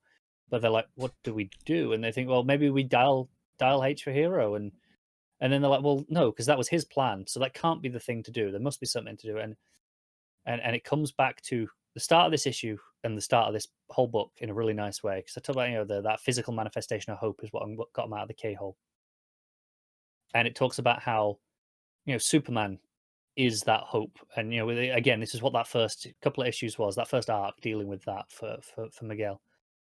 And so that's what they do. They dial H for hope on the dial, and they're transported back, and and we see they kind of take a little journey through the multiverse as we go, and they see all these things that Hope's inspired, like all these moments from DC history of hope, and just like one panels of little bits or other, like Barry running in the original Crisis, just running, and because he's got hope that he can fix it.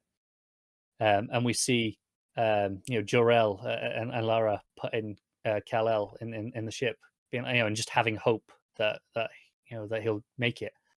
And it's the idea that that this is their fight. This has reverberated through all of history, and that's why there is so much hope in the DC universe, is because of this.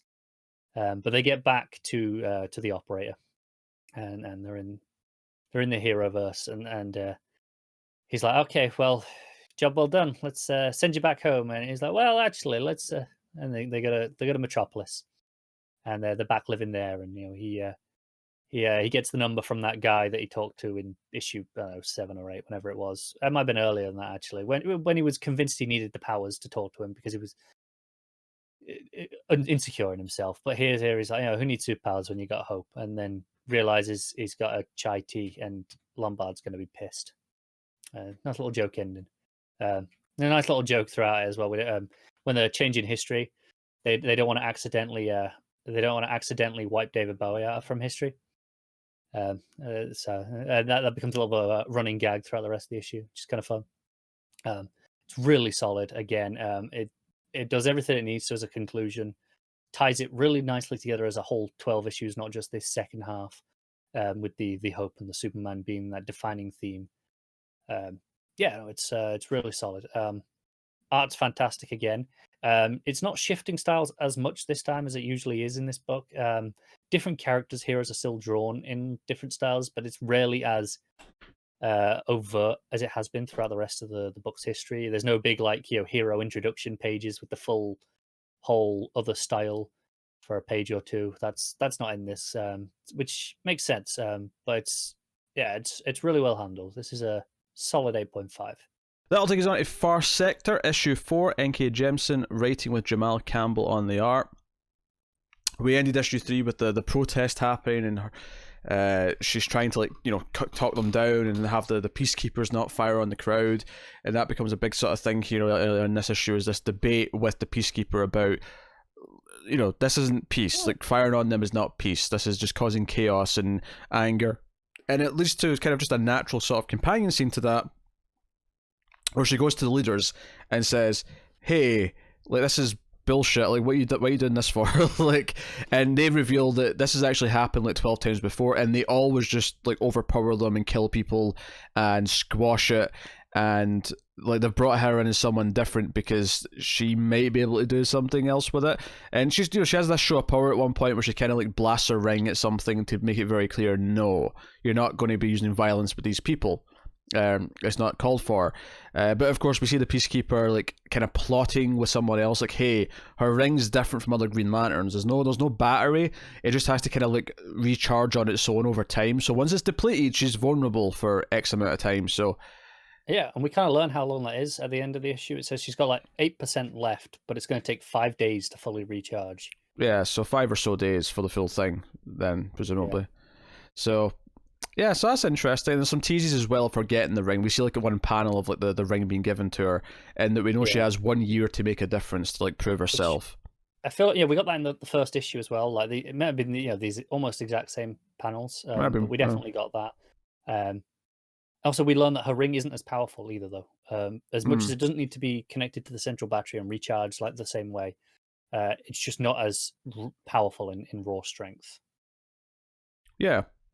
There's some interesting stuff here with the wife of the murder victim from the first issue. Yeah, no, we're going to keep protesting this because this has got to be sorted. Well, no, the line that really stuck out to me from her was, "I can't even grieve," which I thought was really interesting. Obviously, and this is not a new thing, but the book's really getting into is this idea that because they're experiencing emotions for the first time, they can't control them, and it's like causing these extreme reactions. And like the belief here is, no, like we're protesting because if we actually get used to having emotions, we can control them and like react accordingly. Like humans mostly do. Mostly. Yes, exactly. And they want their goal is they want a referendum. It's a very democratic thing that they want out of this. They're not like, hey, turn it off right now. Yeah, the leaders are not feeling the same way though. They're like, just squash this, and although they do look pretty sheepish when she points out that, okay, so this has happened like 12 times before, but has it ever been handled? Has it ever happened when there's been like this epidemic of extreme emotion? Is the way she puts it. And they all kind of look at each other, and she's just like, face palms, and it's like, oh god, this is different this time. Yeah, well, presumably because of the drug that's making them feel emotions for at least a short amount of time. Yeah, because it blocks the emotion exploit for a little bit. Yeah, it says a lot that usually when society gets to the point, because it's like 12 times over like 1,000 years or maybe longer. When it gets to this point, they're still got no emotions. They just kind of get to a point where they wonder, maybe we should get to that, and it's still very subdued in comparison to this. Yeah, there's a murder. There's usually a murder, and there's usually a little bit of a riot maybe, but it's never quite this intense. Honestly, this might be the best the art's looked, and the art's been good throughout the book, obviously. But like, I really like the art in this issue. I'm not sure if it's any better than any previous issues, but I mean, it's been fantastic on all the issues anyway. So I mean, I don't want that to sound negative. I think it's the colouring for me. I think this calmed down a little bit, and I prefer that. I prefer it to feel a bit more natural looking in a lot of the panels. That's fair. So it's maybe just more to my taste, perhaps, than actually better. But I liked it better than the other issues. Not that the other issues had bad art. That is not what I'm saying. Let me make that very clear. Yeah, that's why I was here, where I'm going, oh, it doesn't feel any better to me. But I mean, it was already at such a high level that not any better is still bloody fantastic. Yeah. So let's see what Matt has to say about First Sector. First Sector, another great issue, hits the social dynamics entirely too well. Too much to gush about to write here. Art is beautiful as always, especially in the layouts this time. Love the references to Guy and John, and hooked into the mystery of her ring. So yeah, kind of echoing some of the same things. I will say actually one of my complaints with the last issue is that I was having trouble remembering like a lot of the mythology issue to issue. I think this issue actually recapped the key things that we needed to know at the first page, which was really nice. That was interesting because it was an actual recap page, because it was whatever was happening. It was nothing to do with where we were in the story. The next page it picked up where we actually left off. Makes me wonder if Jemsin or maybe someone told Jemsin that, hey, this is actually getting quite hard to remember, like what all the details are. And it didn't remind us of everything. Like it didn't go into the details of all the three species again or anything like that. And there's actually no plot recap in it. This feels like you could put this at the start of every single issue unchanged. Yeah, but it did help. It helped a lot just to kind of set you in the mood and put you back in the world again. So I will say that was a good idea. So Matt gave us an 8.5. What are you giving it? God damn it, Matt. 8.5. I'll give it a straight 8, but I am digging it a lot. I'm liking what it's doing the more it goes on. Especially now that it's starting to feel like she's going to be against everyone and they're all against her, and she's got kind of this one lone ranger out in the... Also, I want her to wear the green energy poncho the entire time, please. Yeah, so it's raining, you see. Yeah, but I just want her to wear that all the time because it looks cool as shit. Waste of energy. Her ring's draining. She can't do that construct all the time. Sure. But the rain looked good at the end, which is maybe why there's as well. Like, they are a lot in this issue. So that is First Sector. That'll take us on to Batman Curse of the White Knight, issue 7. Is this the penultimate issue? Is it 8 issues total? It is, yeah. And it definitely feels like that. It felt like that by the end as well. It definitely felt like the go-home cliffhanger at the end of this. So Batman makes the tough call to reveal himself to the world as Bruce Wayne. And kind of a big deal as well, where he puts out this call. It's like, it's not Times Square, it's like Gotham's Times Square and whatever else, but it appears on the screen and reveals who he is. It says that he's culpable because of what the Waynes have been involved in, and that, it isn't mentioned to the public that he's not really technically a Wayne. And Harley tries to tell him that it doesn't matter, like, you've made it what you are, you're on your own. It doesn't matter if you're technically related to some person from generations he has a little bit ago. of an identity crisis at the start. Yeah, and it's like, well, if I'm not a Wayne, then it's like, you're still a Wayne. You might not be, have the bloodline that you thought you did, but you and your parents and the rest of your family have been following the same principles as Waynes. but he says that he is going to turn himself in after he's dealt with Azrael, and he's asking the people of Gotham to stay off the streets tonight, so that he can be Batman one last time. Like, grant me the permission to be Batman one last time. And he just kind of hopes that the people of Gotham listen to him so that there's no collateral damage. And he drives off in the Batmobile, the 89 Batmobile, because it's the only one left, because Azrael destroyed the rest of them. Yeah. And he quotes that movie as well. He does. He said, "Let's get nuts." It kind of works here, though, doesn't it? It works. I'm not terribly fond of that movie, but I mean... No, but they're going there, this thing's decades old. Are you nuts? And he just gets in, he's just like, let's get nuts. I'm like, yeah, I'm so in for this. So, I mean, I discuss cool stuff, and it ends kind of with this big thing of him like being out in the middle of Gotham. It's the red kind of colouring, and it's like, all right, it's time to go. It's go time now.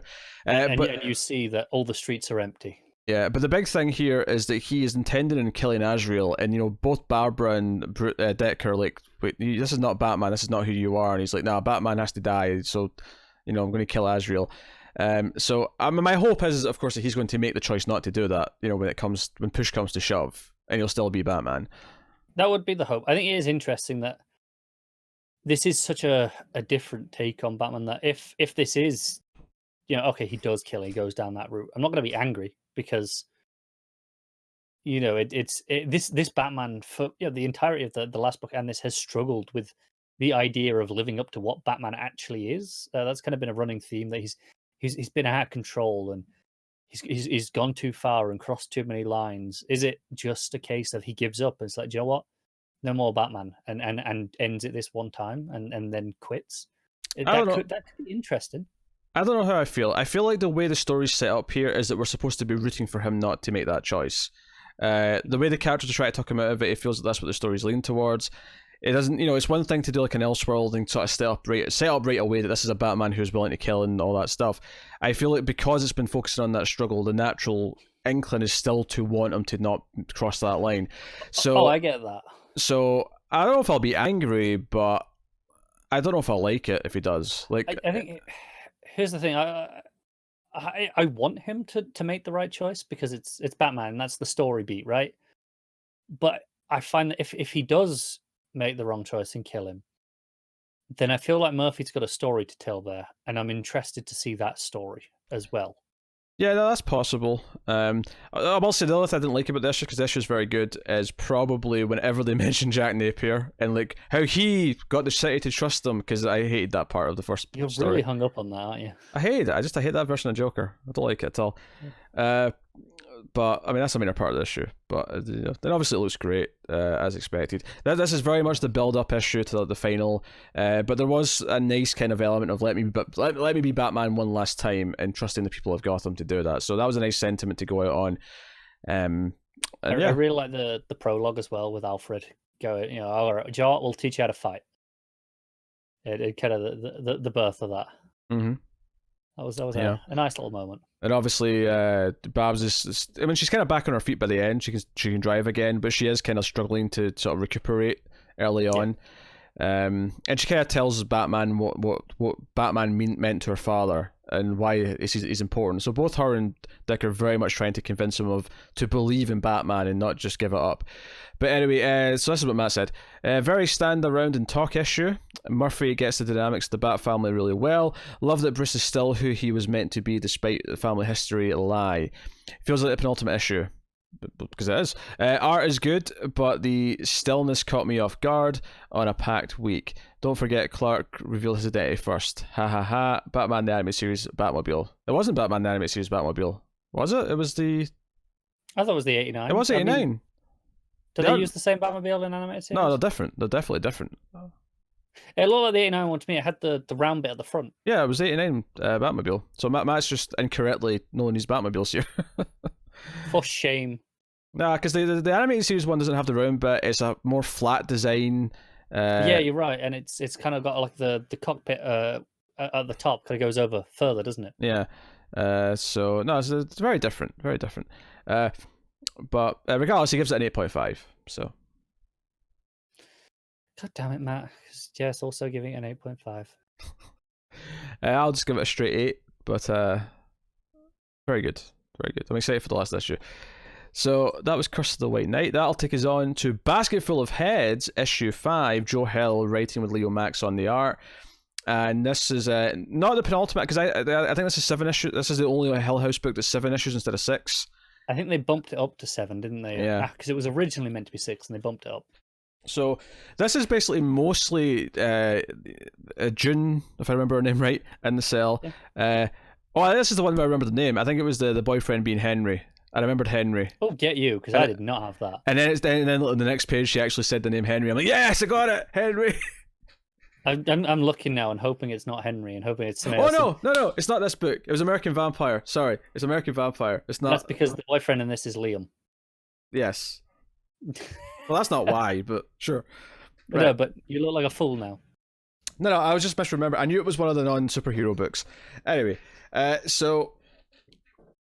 Yes, so it's basically the son, the sheriff's son, kind of explaining a lot of what's going on, and it's the villain monologue issue. Yeah, and it's basically that the feds were investigating the sheriff and his, proteges because of whatever they're up to in this town. Something corrupt's going on, and that Liam has actually been an undercover young fed. Recording conversations and passing them on, and the girl who was thrown over the bridge was someone that the son had an affair with. This she was like a helper to the maid they had, who was getting too old to actually clean certain things.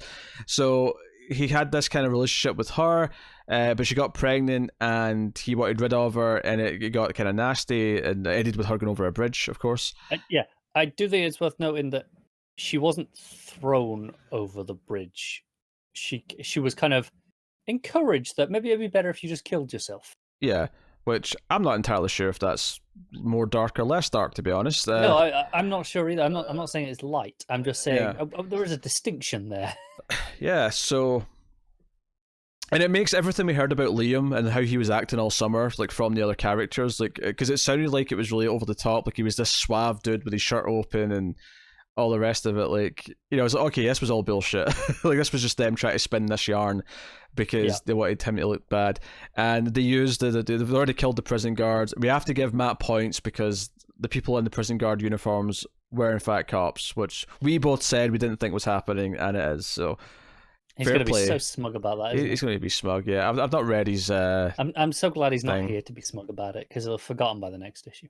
Yeah, that said, as much as this is essentially just a big exposition issue, I think it's told really well. The way he tells the story, where he was like working in the building, because he's like the aide to like the local congressman or whatever, and he overhears the two feds talking, and that's how they find out that there's an undercover person. Yeah, because they're talking about the code name, because he's the new guy's giving him the code name Ragnarok. He's like, nah, that's stupid. You just do the initials LE. And obviously he hears the initials, goes back and who's new with the initials LE? Yeah. This guy. So, no, really, really good stuff. Although, I would beg the question, why use his real name? Like, why wouldn't they give him a fake name, and then these initials would be useless? But because they probably thought they didn't need to, because they recruited him straight out of college and no one knew who he was. So I suppose they're not suspecting him, so it's fine. And don't complicate things, because we learn that he was nervous and didn't want them to contact him because he's nervous, first job. So don't complicate it. Don't give him a new story to learn. Just let him be him. Yeah, that's true. So, I mean, obviously there's a big thing at the end where he's kind of taking her out outside the cell. He electrocutes her at one point, actually, at the start. Big full-page spread of that. But he takes her out, and he's really vile as well, this guy. He's like, the way he talks about the woman who committed suicide and everything. And hell, even as he's like taking her out, because she thinks she might have the tape in the truck. Now, what she's actually doing is luring him into the trap of going to the basket full of heads. But he at one point he says, "Hey, after this, you could show me how thankful you are that I'm not killing you by giving me a good blowjob because it's been a while since I had one." And it's like, what is this guy? Like, he's the worst. You can't wait for her to chop his head off. Like that's just. Like... Yeah, and it doesn't quite happen yet because she gets the axe and she tries to use it to cut the handcuffs, and it's not having it for some reason. Yeah, because he's handcuffed her to the parking mirror, and for some reason it only it's just a magical axe only works on flesh. It doesn't work on anything else. Yeah, there's a great moment where he confirms that the guy who she was unsure about killing, that she stopped and and helped. He's like the worst of the worst. He's like the guy who's behind everything. Yeah. She when he says that and says his name, she's just like, oh, thank God.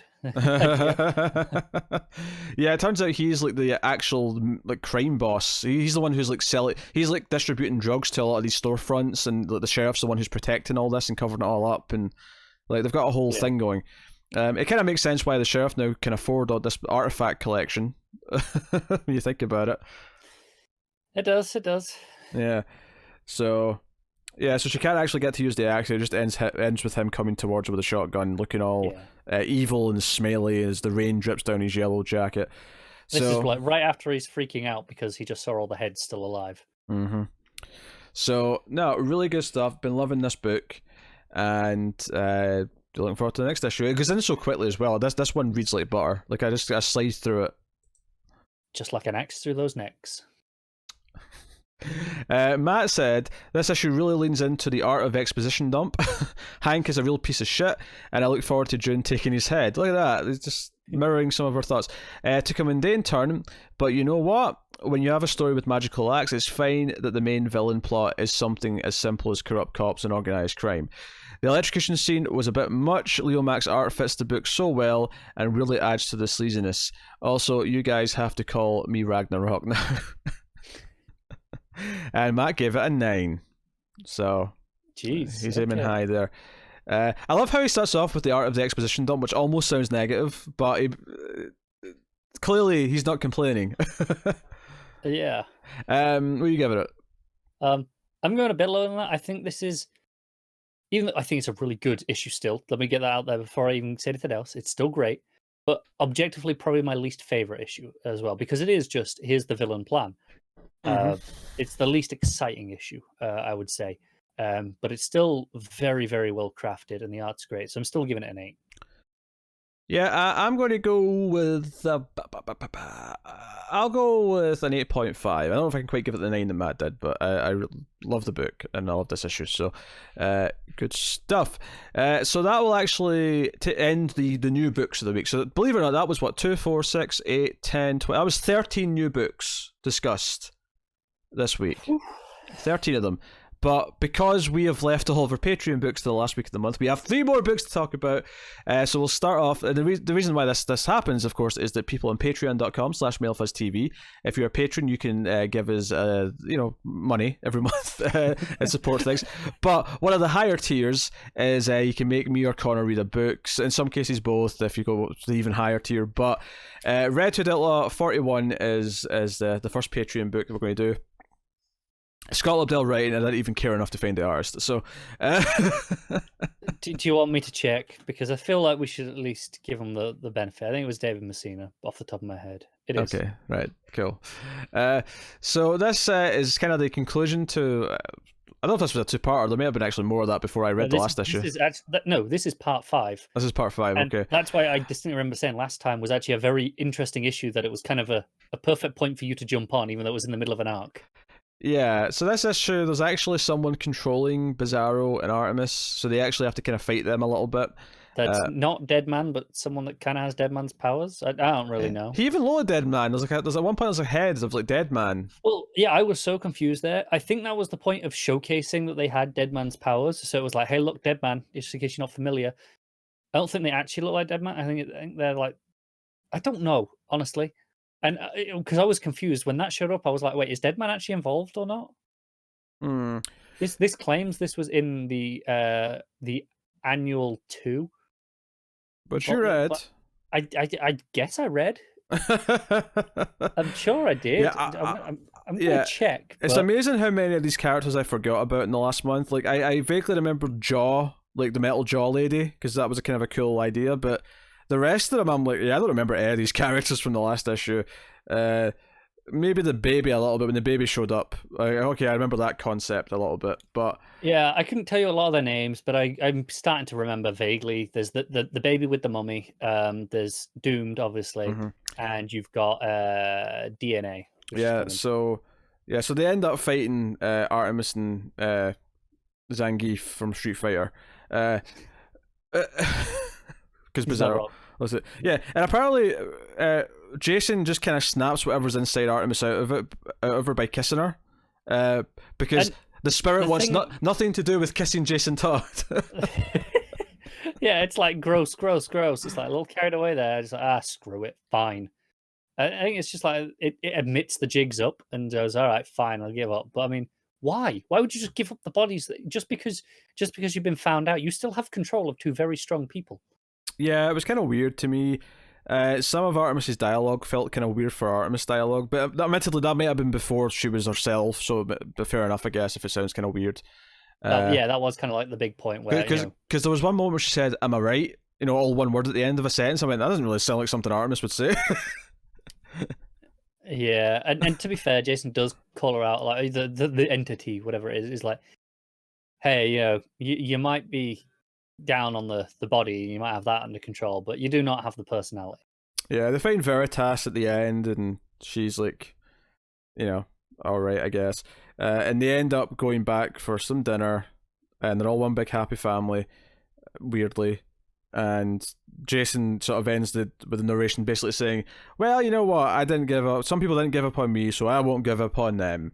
So it's kind of a heartfelt ending. He's got this new family of weird characters to look after. Yeah, I feel like I missed an issue somewhere, and I know I didn't because I'm being forced to read these every month. But I remember, like, when Artemis and Bizarro were being kind of rescued, I think that was the end of the last annual, Super Pup, which is the little Superman doll that you see there. There was something sinister. I'm sure I remember saying there was something sinister going on with it, like it was kind of evil, like there was something going on with it. Yet here it's just, there's nothing wrong. Everything's normal. And I'm like, I feel like I missed something. But I don't know. And all of this whole big happy family feels so unearned at the end. Yeah, no, I wasn't feeling it. Honestly, the first half of this issue was just kind of confusing to read because it was jumping around all these different characters, and while I read the last issue, none of them really stuck in my mind enough that I really remembered who they were, what they could do, or like what they were even doing in this building. It wasn't until they actually got to Veritas. They're here for Veritas. That's right. Yeah, the art was mostly good. I will say there's a big like a months ago prologue with Roy at the start. It's only a couple, like 1-2 page spread, but that first panel with Roy in, I did not realize it was Roy until he started talking after, and actually I think the second panel that you see him in was okay, but that first one I did not recognize him. Yeah, that's fair. Yeah, honestly, kind of a weird read. Like, it's one of these weird things jumping into a story halfway through, especially when it's got all these extra characters in it. Because it'd be fine to jump into, like, if it was just a Jason Todd story and it was just Jason Todd like dealing with like Penguin or something, like which was happening like in a previous arc, like, or even if it was just Jason and the Outlaws, you'd kind of get I'd understand like who's who and like roughly what's going on, but like because this was so many like these weird characters who I barely know or don't know at all. It was just kind of like jumping around people that I don't understand. It reminded me of like trying to read like a Legion of Superheroes comic back at the start of New 52, just not knowing who anyone was and like just feeling lost and not really taking any of it in. most of the characters here are only been introduced this past arc as well anyway, right? So Yeah. this is only like the 5th issue anyway, so it's hard to give a shit about any of them. Yep, that's pretty much it. I assume people who are enjoying the book cared that Artemis and Bizarro are just back. I think I like that because I like Bizarro tended to be one of the high points of the book whenever we were doing Bizarro stuff.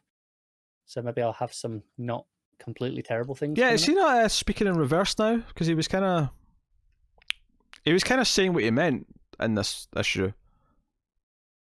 Was he? Kind of, yeah. He was. No, I mean, it was a bit of both, wasn't it? Because he was saying, I've got a line here: Bizarro, I'm confused. But it made sense that he was confused at that moment. So he's saying he's confused. Yeah. And that's after, the spirit or whatever leaves him. So that is him. It's not like it's someone else. No, it's true. Maybe this is after because you probably don't remember, but he had that arc where he was incredibly smart for a bit. Mm-hmm. Maybe this is like a residual leftover. He's not quite as bad as he was before. I guess, but honestly, it makes it easier to read. I don't know, it does. I assumed you would know why that was, though, but you seem to be just as equally kind of like, I guess that kind of happened. It's one of those things that Bizarro hasn't been in this book consistently for so long now. Like, Bizarro and Artemis have been gone for a long time. We had that one annual with them in, but other than that, they've not been there. So I kind of just have forgotten if it changed, or if I don't know. I just read it. It read naturally. It didn't feel like it had changed that much. So maybe it happened at some point, and I just got used to it and didn't notice it was different here. Yeah. Yep. So that is rated, I suppose. What are you giving it? It is a solid 4 out of 10. That. Yeah, I agree with the 4. Yeah, nice and straightforward. That'll take me on to American Vampire issue 4, which I am being. I don't want to say forced because it's actually a good book. I don't mind reading this, but I am reading this because of Patreon as well. Issue 4. Patreon books tend not to be new things, although Connor's next one actually is a new issue from this month. But American Vampire issue 4, Scott Snyder writing, of course, with Raphael Albuquerque on the art. Backup story by Stephen King. So the last issue ended with Pearl on her way to basically save her roommate Hattie, and the European vampires who are like the movie producers have got her, and she's like trying to like talk them over, and they give her over. But the twist is that Hattie was working for them all along, and her job is to lure people in. And the issue actually starts with a flashback of how Pearl and Hattie met to show like just kind of like a meet cute of them like being nice to each other, and it makes you kind of like them. And like the friendship and make them feel kind of sweet. So it does kind of hit you. It's not surprising per se because of the type of story it is. You're kind of expecting it. There's going to be dark twists like this, but when she stabs her in the back, almost literally, it feels kind of like, oh no. So she gets kind of run off. Luckily, Henry, whose name I remembered, and I was happy I did, runs in with a car and sort of like drives her off. And the end of the story is kind of like her saying, no, I can't just leave. I have to go back and like finish this. We have to take care of these vampires. And Henry's like wanting to help, and she's like, why are you even interested in me? I'm this vampire now. And he's like, hey, you were always special. I was always like infatuated with you because you're strong and all these other things. So the main story, the art's gorgeous again. So much of it's like atmosphere. They've made me care about Pearl. They've made me care about her wanting to protect the one person she cares about, and then to twist that knife and but no, the one person she cared about was actually there to lure her into the trap in the first place. Quite nasty stuff and really effective. So no, I liked. It's not surprising that I liked it. I've read it before and I know I like it, but So they make the vow at the end to go back, and Henry reveals that he's actually an ex-soldier. He pulls out his dog tags to show that, no, I can be useful. I'm not just some drifter who plays music. So that's that. And then the backstory, the flashback story by Stephen King. Last issue, Skinner, when he woke up, basically killed an entire town in broad daylight.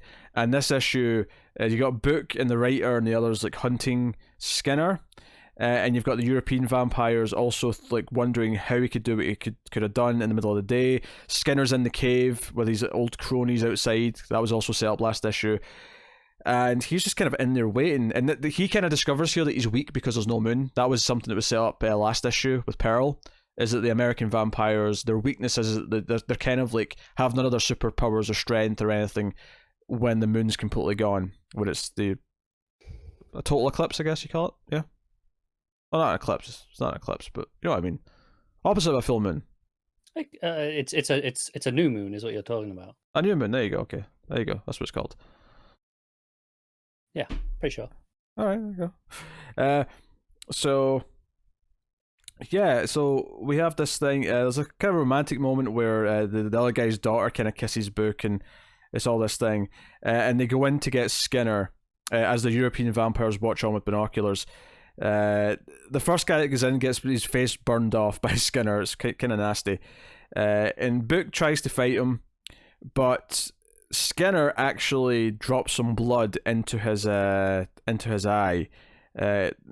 Not even necessarily intentionally. He's kind of looking round because the woman comes in with a gun and sort of like saves him. But as he's like sort of like turned around looking at her, his hand that's dripping his own blood drips into Book's eye.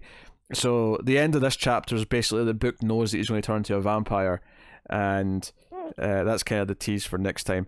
It also shows that the European vampires killed all of Skinner's cronies, who were already knocked out by the others, but they've just went and eaten them all because they fancied a snack. So and they think Skinner's actually down for the count because they blow up the cave that he's in, and it's all under rubble of rocks and all that. So they're like, Skinner's dealt with, but of course we know he's not because he's back there, and they've assumed he's been dealt with before as well when they put him at the bottom of the lake, but nope, he's here. So no, another solid chapter in the backstory as well. I think part of me almost wishes that these were just two like separated stories, and you read the first one first and then the second one second, it's not. I mean, both stories are slightly less than a full issue's worth. They're both like, I don't know, 15 to 18 pages each. And part of me does wish that it was just like an arc of the first one and the second one, because I feel like going back and forth is a little bit awkward. But do you know what it feels like? I get why they wanted to do it. They wanted to make sure you really establish who Skinner is as we go on, because you want at the start of the book, right? Mm-hmm. I feel like the two solutions were you do all the past stuff first, but the problem is that's not written by your main writer. Mm-hmm. And alternatively, I think maybe if this had been a little bit later, what they would have done is just have the origin of Skinner and all that sort of stuff that was going on as a separate miniseries. Yeah, a separate miniseries would have been fine. Maybe release it concurrently with the second arc, perhaps. Whatever. Yeah. That'd have been fun, because I think they're both really good stories. The main story is really good, and then the backup's almost as good. And I just kind of wish that I could read it kind of separated, so that the backup was just as one continuous. But no, I'm with you. I feel like it is a separate mini, and obviously as we got further into the book, they did start doing minis. So maybe if it had been that point, they might have done that then. And I love both stories, and I think I'm glad the book didn't have backups after this. It was just continuous from that point on. But it had the separate minis, which are fine. Because when you're reading them in trade later, it just works better to read them together as a full story. Obviously superhero comics mess that up when you have all these crossovers, so you have to maybe get a bit more creative, but obviously really good still. Art's fantastic, proper horror book. The violence looks great, the slashing, the blood, the evil vampire faces. Sometimes they're very similar to the hit television show Buffy the Vampire Slayer, and sometimes they're more kind of old school, and sometimes they're more kind of suave. There's kind of a nice mixture, which makes a lot of sense, because the book's whole point is that there's different breeds of vampire based on the lineage they come from. So that's pretty neat. Should mention as well, Snyder confirmed this week that he's working on more. He put out on Twitter, and he put a little screenshot of like the thing he sent to Albuquerque and the editors of hey, this is what we're doing. We're set in 1976 for this next period. I look forward to it if it ever comes out. I think it will, because this is actually gonna it's coming out under Black Label according to this. Okay. So it won't be solicited for a while, because again, unless things have changed since Studio's departure, they're not soliciting Black Label things until they're all it's ready to go. Presumably arc at a time for this, or maybe they're doing it just as a mini and doing it as a series of minis. I don't know. I think it should be a series of minis. I don't think there's no way that, given how long it's taken to get back to it, I don't trust Snyder to keep an ongoing of this again. No, I wouldn't either. Which I think is why they'll probably do it as a mini.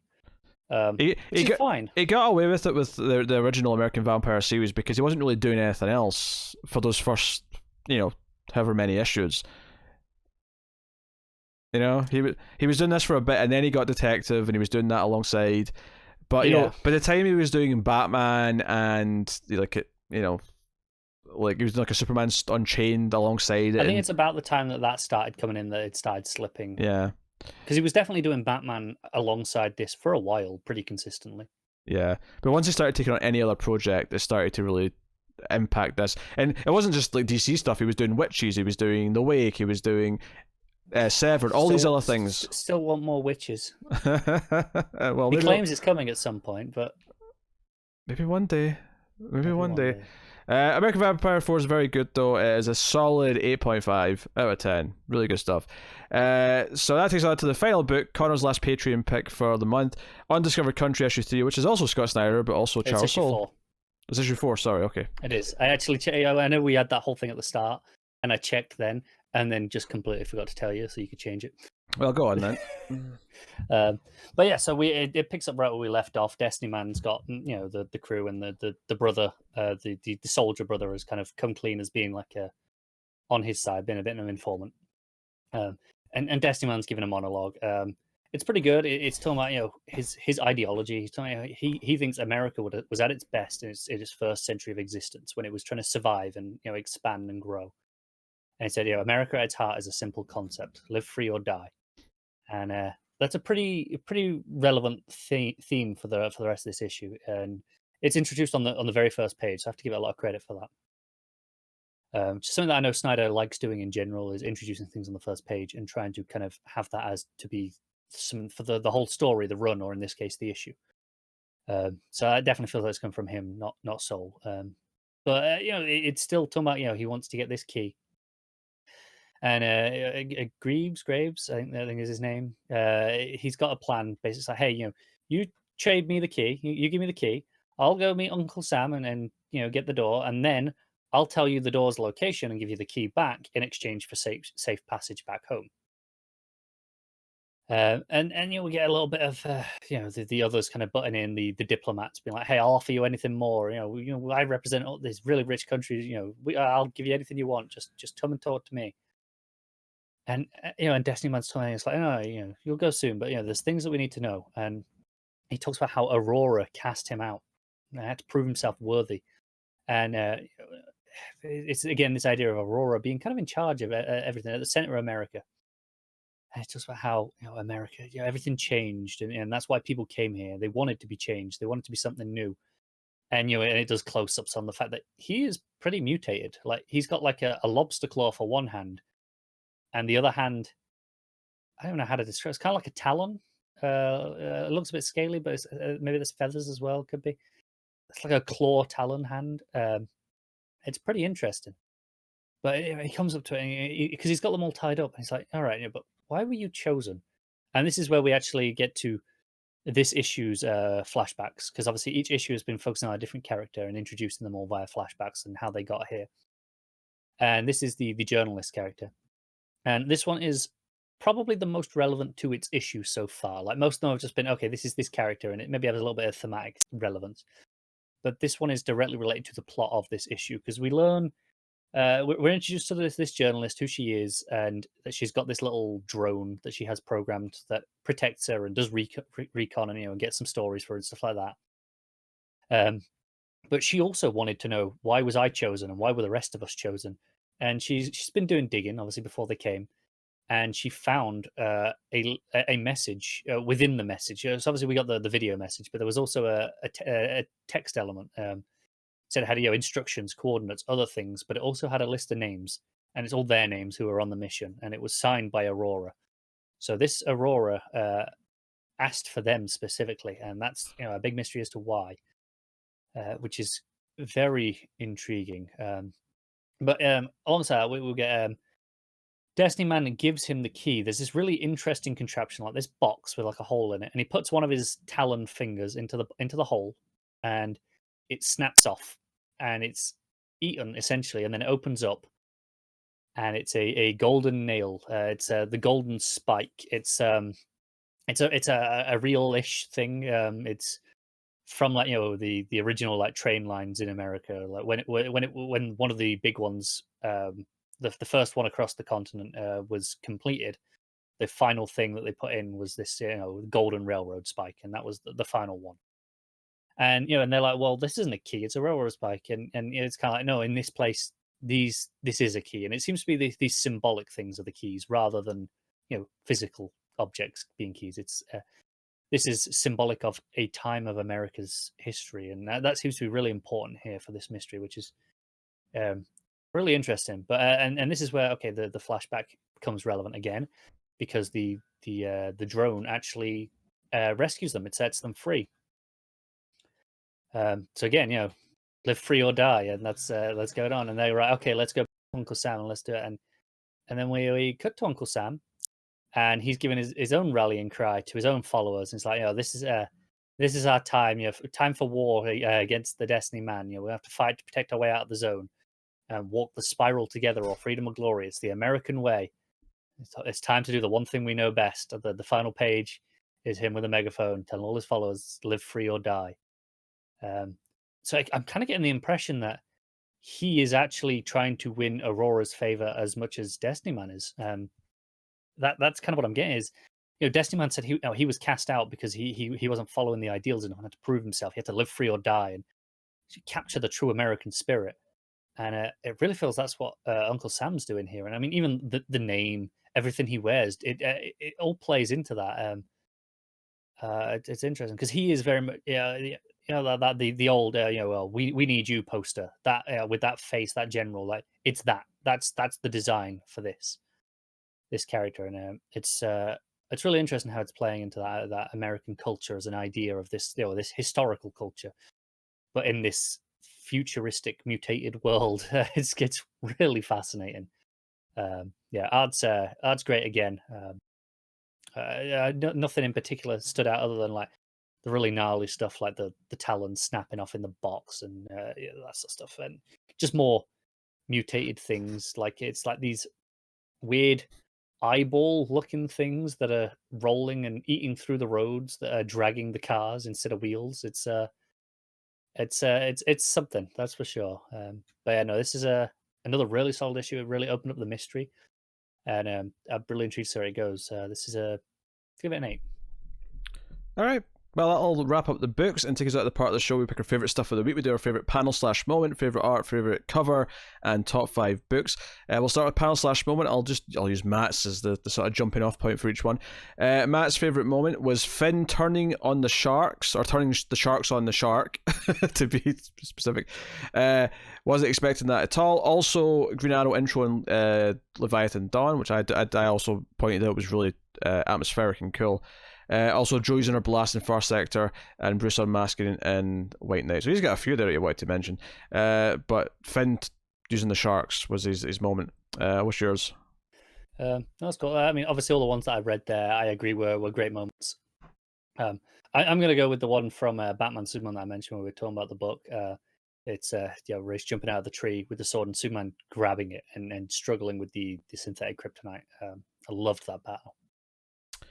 Yeah, I don't have an obvious answer for this one, actually. There's quite a few things that I could go to this week. I'll give you. I mean, I'm kind of picking one that Matt mentioned, but more specifically, like I'm going to go with White Knight, actually, with Batman on the TV. But it's not so much the unmasking part; it's more him asking them to let him be Batman one last time. Like he's asking permission. When he asked them to stay off the streets. There's something I really love about a hero asking for people to believe in them. No, it's true, because I love that. My second favorite moment of the week would have been later on in that issue where that's called back, and and it pulls out and reveals the streets are empty, and the people did trust him, and I love that moment. Yeah, I love stuff like that in superhero stories, so I'm going to give my moment of the week of that. And then best cover of the week, Matt's picked Leviathan Dawn. That is in the running for me. I haven't seen it. Let me go and have a look because I'm intrigued now. That is in the running. I think I'm going to pick though the variant to Suicide Squad, which is by Miko Cian. Really pretty. It's got like all these like targets with all the various characters in it, sort of giving them all a bit of a spotlight. With Deadshot kind of being the only one that's not in a target, which makes sense because he's the one with the target eye visor thingamajiggy. So yeah, that's pretty nice. So I'll go with that one. Shazam variant was also in contention. Leviathan Dawn's regular cover was pretty close. To be fair, Arisen's main cover by Epting also very good. That is really nice. I thought I liked the Shazam variant when it was small, and then I clicked on it and I wasn't a big fan. As you do. I'm actually going to go with the Amethyst variant, the Stephanie Hands one. Loved that. It was a gorgeous cover. Although I do really like the Arisen Epting cover as well. That is really nice. Yeah, one that I thought I liked when it was small, but then when I clicked on it, not so much, was the Far Sector variant. Yeah, I did that as well. Yeah, it looked good in a thumbnail, but then when I was like, oh no, it's not quite. Something about the face that just wasn't quite right. It's not quite there. All right, cool. And then that will take us on to best art of the week. Matt said hard to pick between but Maleev just ekes out over Murphy. Campbell and Leo Max deserve some love too. I mean, I think those are the ones that are in contention, really. And although you're probably going to go in with Derington, but honestly, though, there are a lot of good art this week because I mean, I didn't read the Maleev book, obviously, but I'm sure, yeah, it's Maleev, right? Leo Max was great. Murphy was great. I thought Derington was great, obviously. Quinones for Dial H was great, even though it was most subdued issue. Campbell. It was a good week of art. There's no getting around that. Yeah. So what are you picking? I'm going to go with Derington because, of course, I am. You've driven me into it. Now I just look like just going with it. But yeah. Say I'm out of Maleev over Murphy. Yeah, it is a rough week. I feel like all the ones Matt mentioned are all kind of in contention.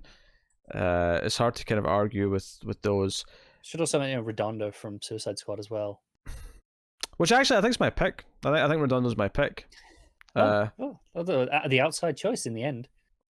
I'm loving how consistent that book is, and I love Maleev on like I think Maleev if like for me I think it's between Maleev and Redondo. I think they're the two for me that are fighting out for number one. Obviously Murphy, Campbell, and Leo Max are all great, and I love all their art, but the two that are fighting out are Maleev and Redondo. But I'm going to give it to Redondo, maybe just to be different from Matt, but I love the art in that book. So there we go. And top 5 books of the week. This is Matt's top 5. Leviathan Dawn at number 1. Number 2 is Basket Full of Heads. Number 3 is Suicide Squad. Number 4 is Curse of the White Knight. And number 5 is Far Sector. What is your top 5, Connor? Number 1 is Batman Superman. Number 2, Suicide Squad. 3, White Knight. 4, Dial H for Hero. And 5, Far Sector. My number 1 is Suicide Squad. My number 2 is Leviathan Dawn. My number 3 is Batman Superman. My number 4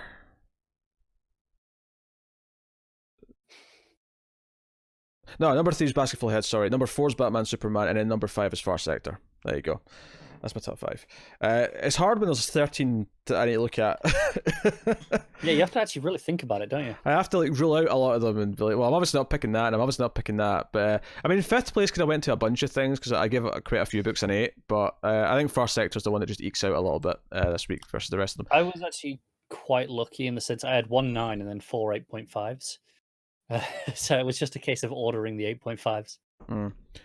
So there you go. That is the best stuff of the week. So obviously Matt will be back next week. Do not worry. Although he did just message me yesterday and tell me that he'll be missing an episode in April for WonderCon. He's going to WonderCon, so you'll have the scoop whatever weekend that is. WonderCon doesn't get cancelled. Oh yeah, coronavirus may stop the whole thing. That's true. Seen a lot of jokes about people telling everyone to enjoy C2E2 because it'll be the last con of the year. Maybe everyone will be wearing masks at like WonderCon. They'll all go in with the face masks. I'm surprised they're not at this one, to be honest. I've seen pictures like Snyder and Gerrards and King all wearing like gloves, and everyone's going absolutely no handshakes. That's fair. I get it. There were like a couple of weeks ago, people were going, "Well, we'll do fist bumps," and they're like, "Nope, not even fist bumps. We'll do finger guns." Better safe than sorry. I mean, I know like the Japanese wrestling promotion, New Japan, they have literally just cancelled all of their events for March. Like, they're just all gone.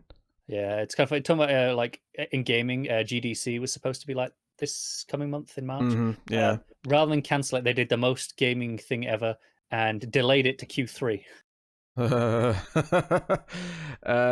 So, obviously these are unfortunate things to deal with, but I think they're all valid things we should do just to be on the safe side. Like, I don't see the point in getting upset about any of this, so just go for it.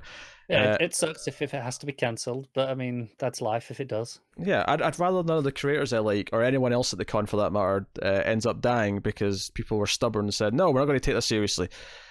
But anyway, that is the book. So I'll tell you what's coming next week from DC Comics. We have Batman. Yeah, we have Batman issue 90. We have Daphne Byrne issue 3, which we dropped, but it is coming out still next week, of course. We have Flash 750, which obviously will be the big centerpiece of next week's show for sure. Harley Quinn 71 is out. Justice League 42 is out. Justice League Odyssey number 19. Lois Lane 9. We have Strange Adventures issue 1, so we got Tom King's new, highly anticipated book, kind of following up from his Mr. Miracle. Let's try to remember the name there. Mr. Miracle book, it's his next arty, farty 12-issue series. We also have Superman Villains issue 1. That is the one-shot that follows up from the Heroes one-shot that leads into the new Superman stuff that's going on soon. And that's it. So it's not actually a big number of books, but one of them's 80 pages, or 100 pages even, so plenty to talk about. It's only 6 books, but like I say, Flash 750 is huge, and Strange Adventures will probably give us a lot to talk about. And then also, I think Superman Villains is probably oversized. Yeah, it is, yeah. So, I mean, it's a good week for the oversized books, at least. So, I mean, I can't fault them on that part. Yeah, it's fine. It's fine. So that's what's coming next week, but that does bring an end, more or less, to I was going to say Detective Comics, to Comics from the Multiverse, episode 196. So thank you very much for joining us. You can, of course, let us know what you thought of the books in the comments below. You can like and subscribe, all that stuff. Get us on the Twitters at mailed_fuzz for channel updates, or indeed at DC Comics Podcast. Very useful to go there. That's all the DC Comics like news and stuff retweeted, as much as I see it anyway. So you can go check out that. You can support us in a couple of different ways. You can do it for free by rating the podcast on Apple Podcasts. Give us 5 stars and a little review. More people will find us that way. Get us higher in the rankings. You can support us financially over at patreon.com/MailFuzzTV and get some bonuses for your troubles. $1 tier gets you some bonus episodes of some of our movie podcasts. For comic stuff specifically, the $5 tier does give you access to all of our comic podcasts one day early. That's Comics from the Multiverse, previously in the Multiverse. It's worth mentioning as well, I mean, there's no point in promoting this really, because this is going to be up in the first of the new month, and the vote's actually done today. In fact, I could probably announce the winner actually, because it's kind of late in the day. We're like an hour and a half away from the end of February. Yeah, we'll announce it. I'll go look it up. Why not? Yeah. Why not?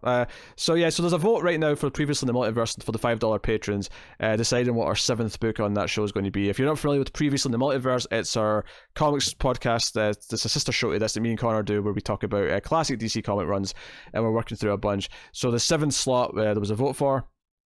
And if I just click on my Patreon vote thingamajigs, I'll tell you what is won.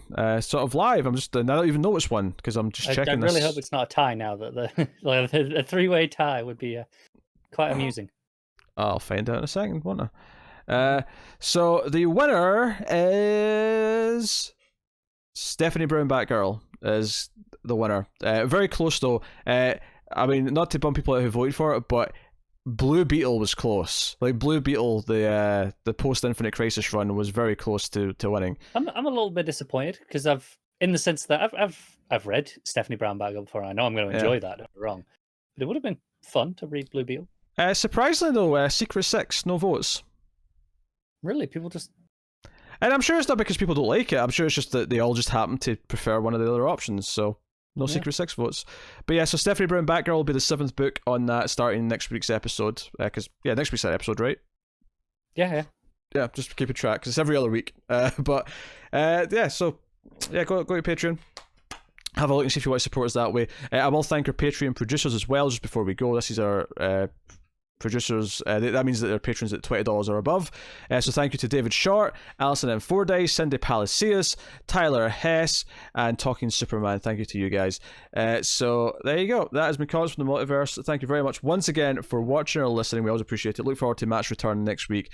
But that is us. So thank you once again. Keep reading DC Comics, guys. And remember to never get lost in the Speed Force.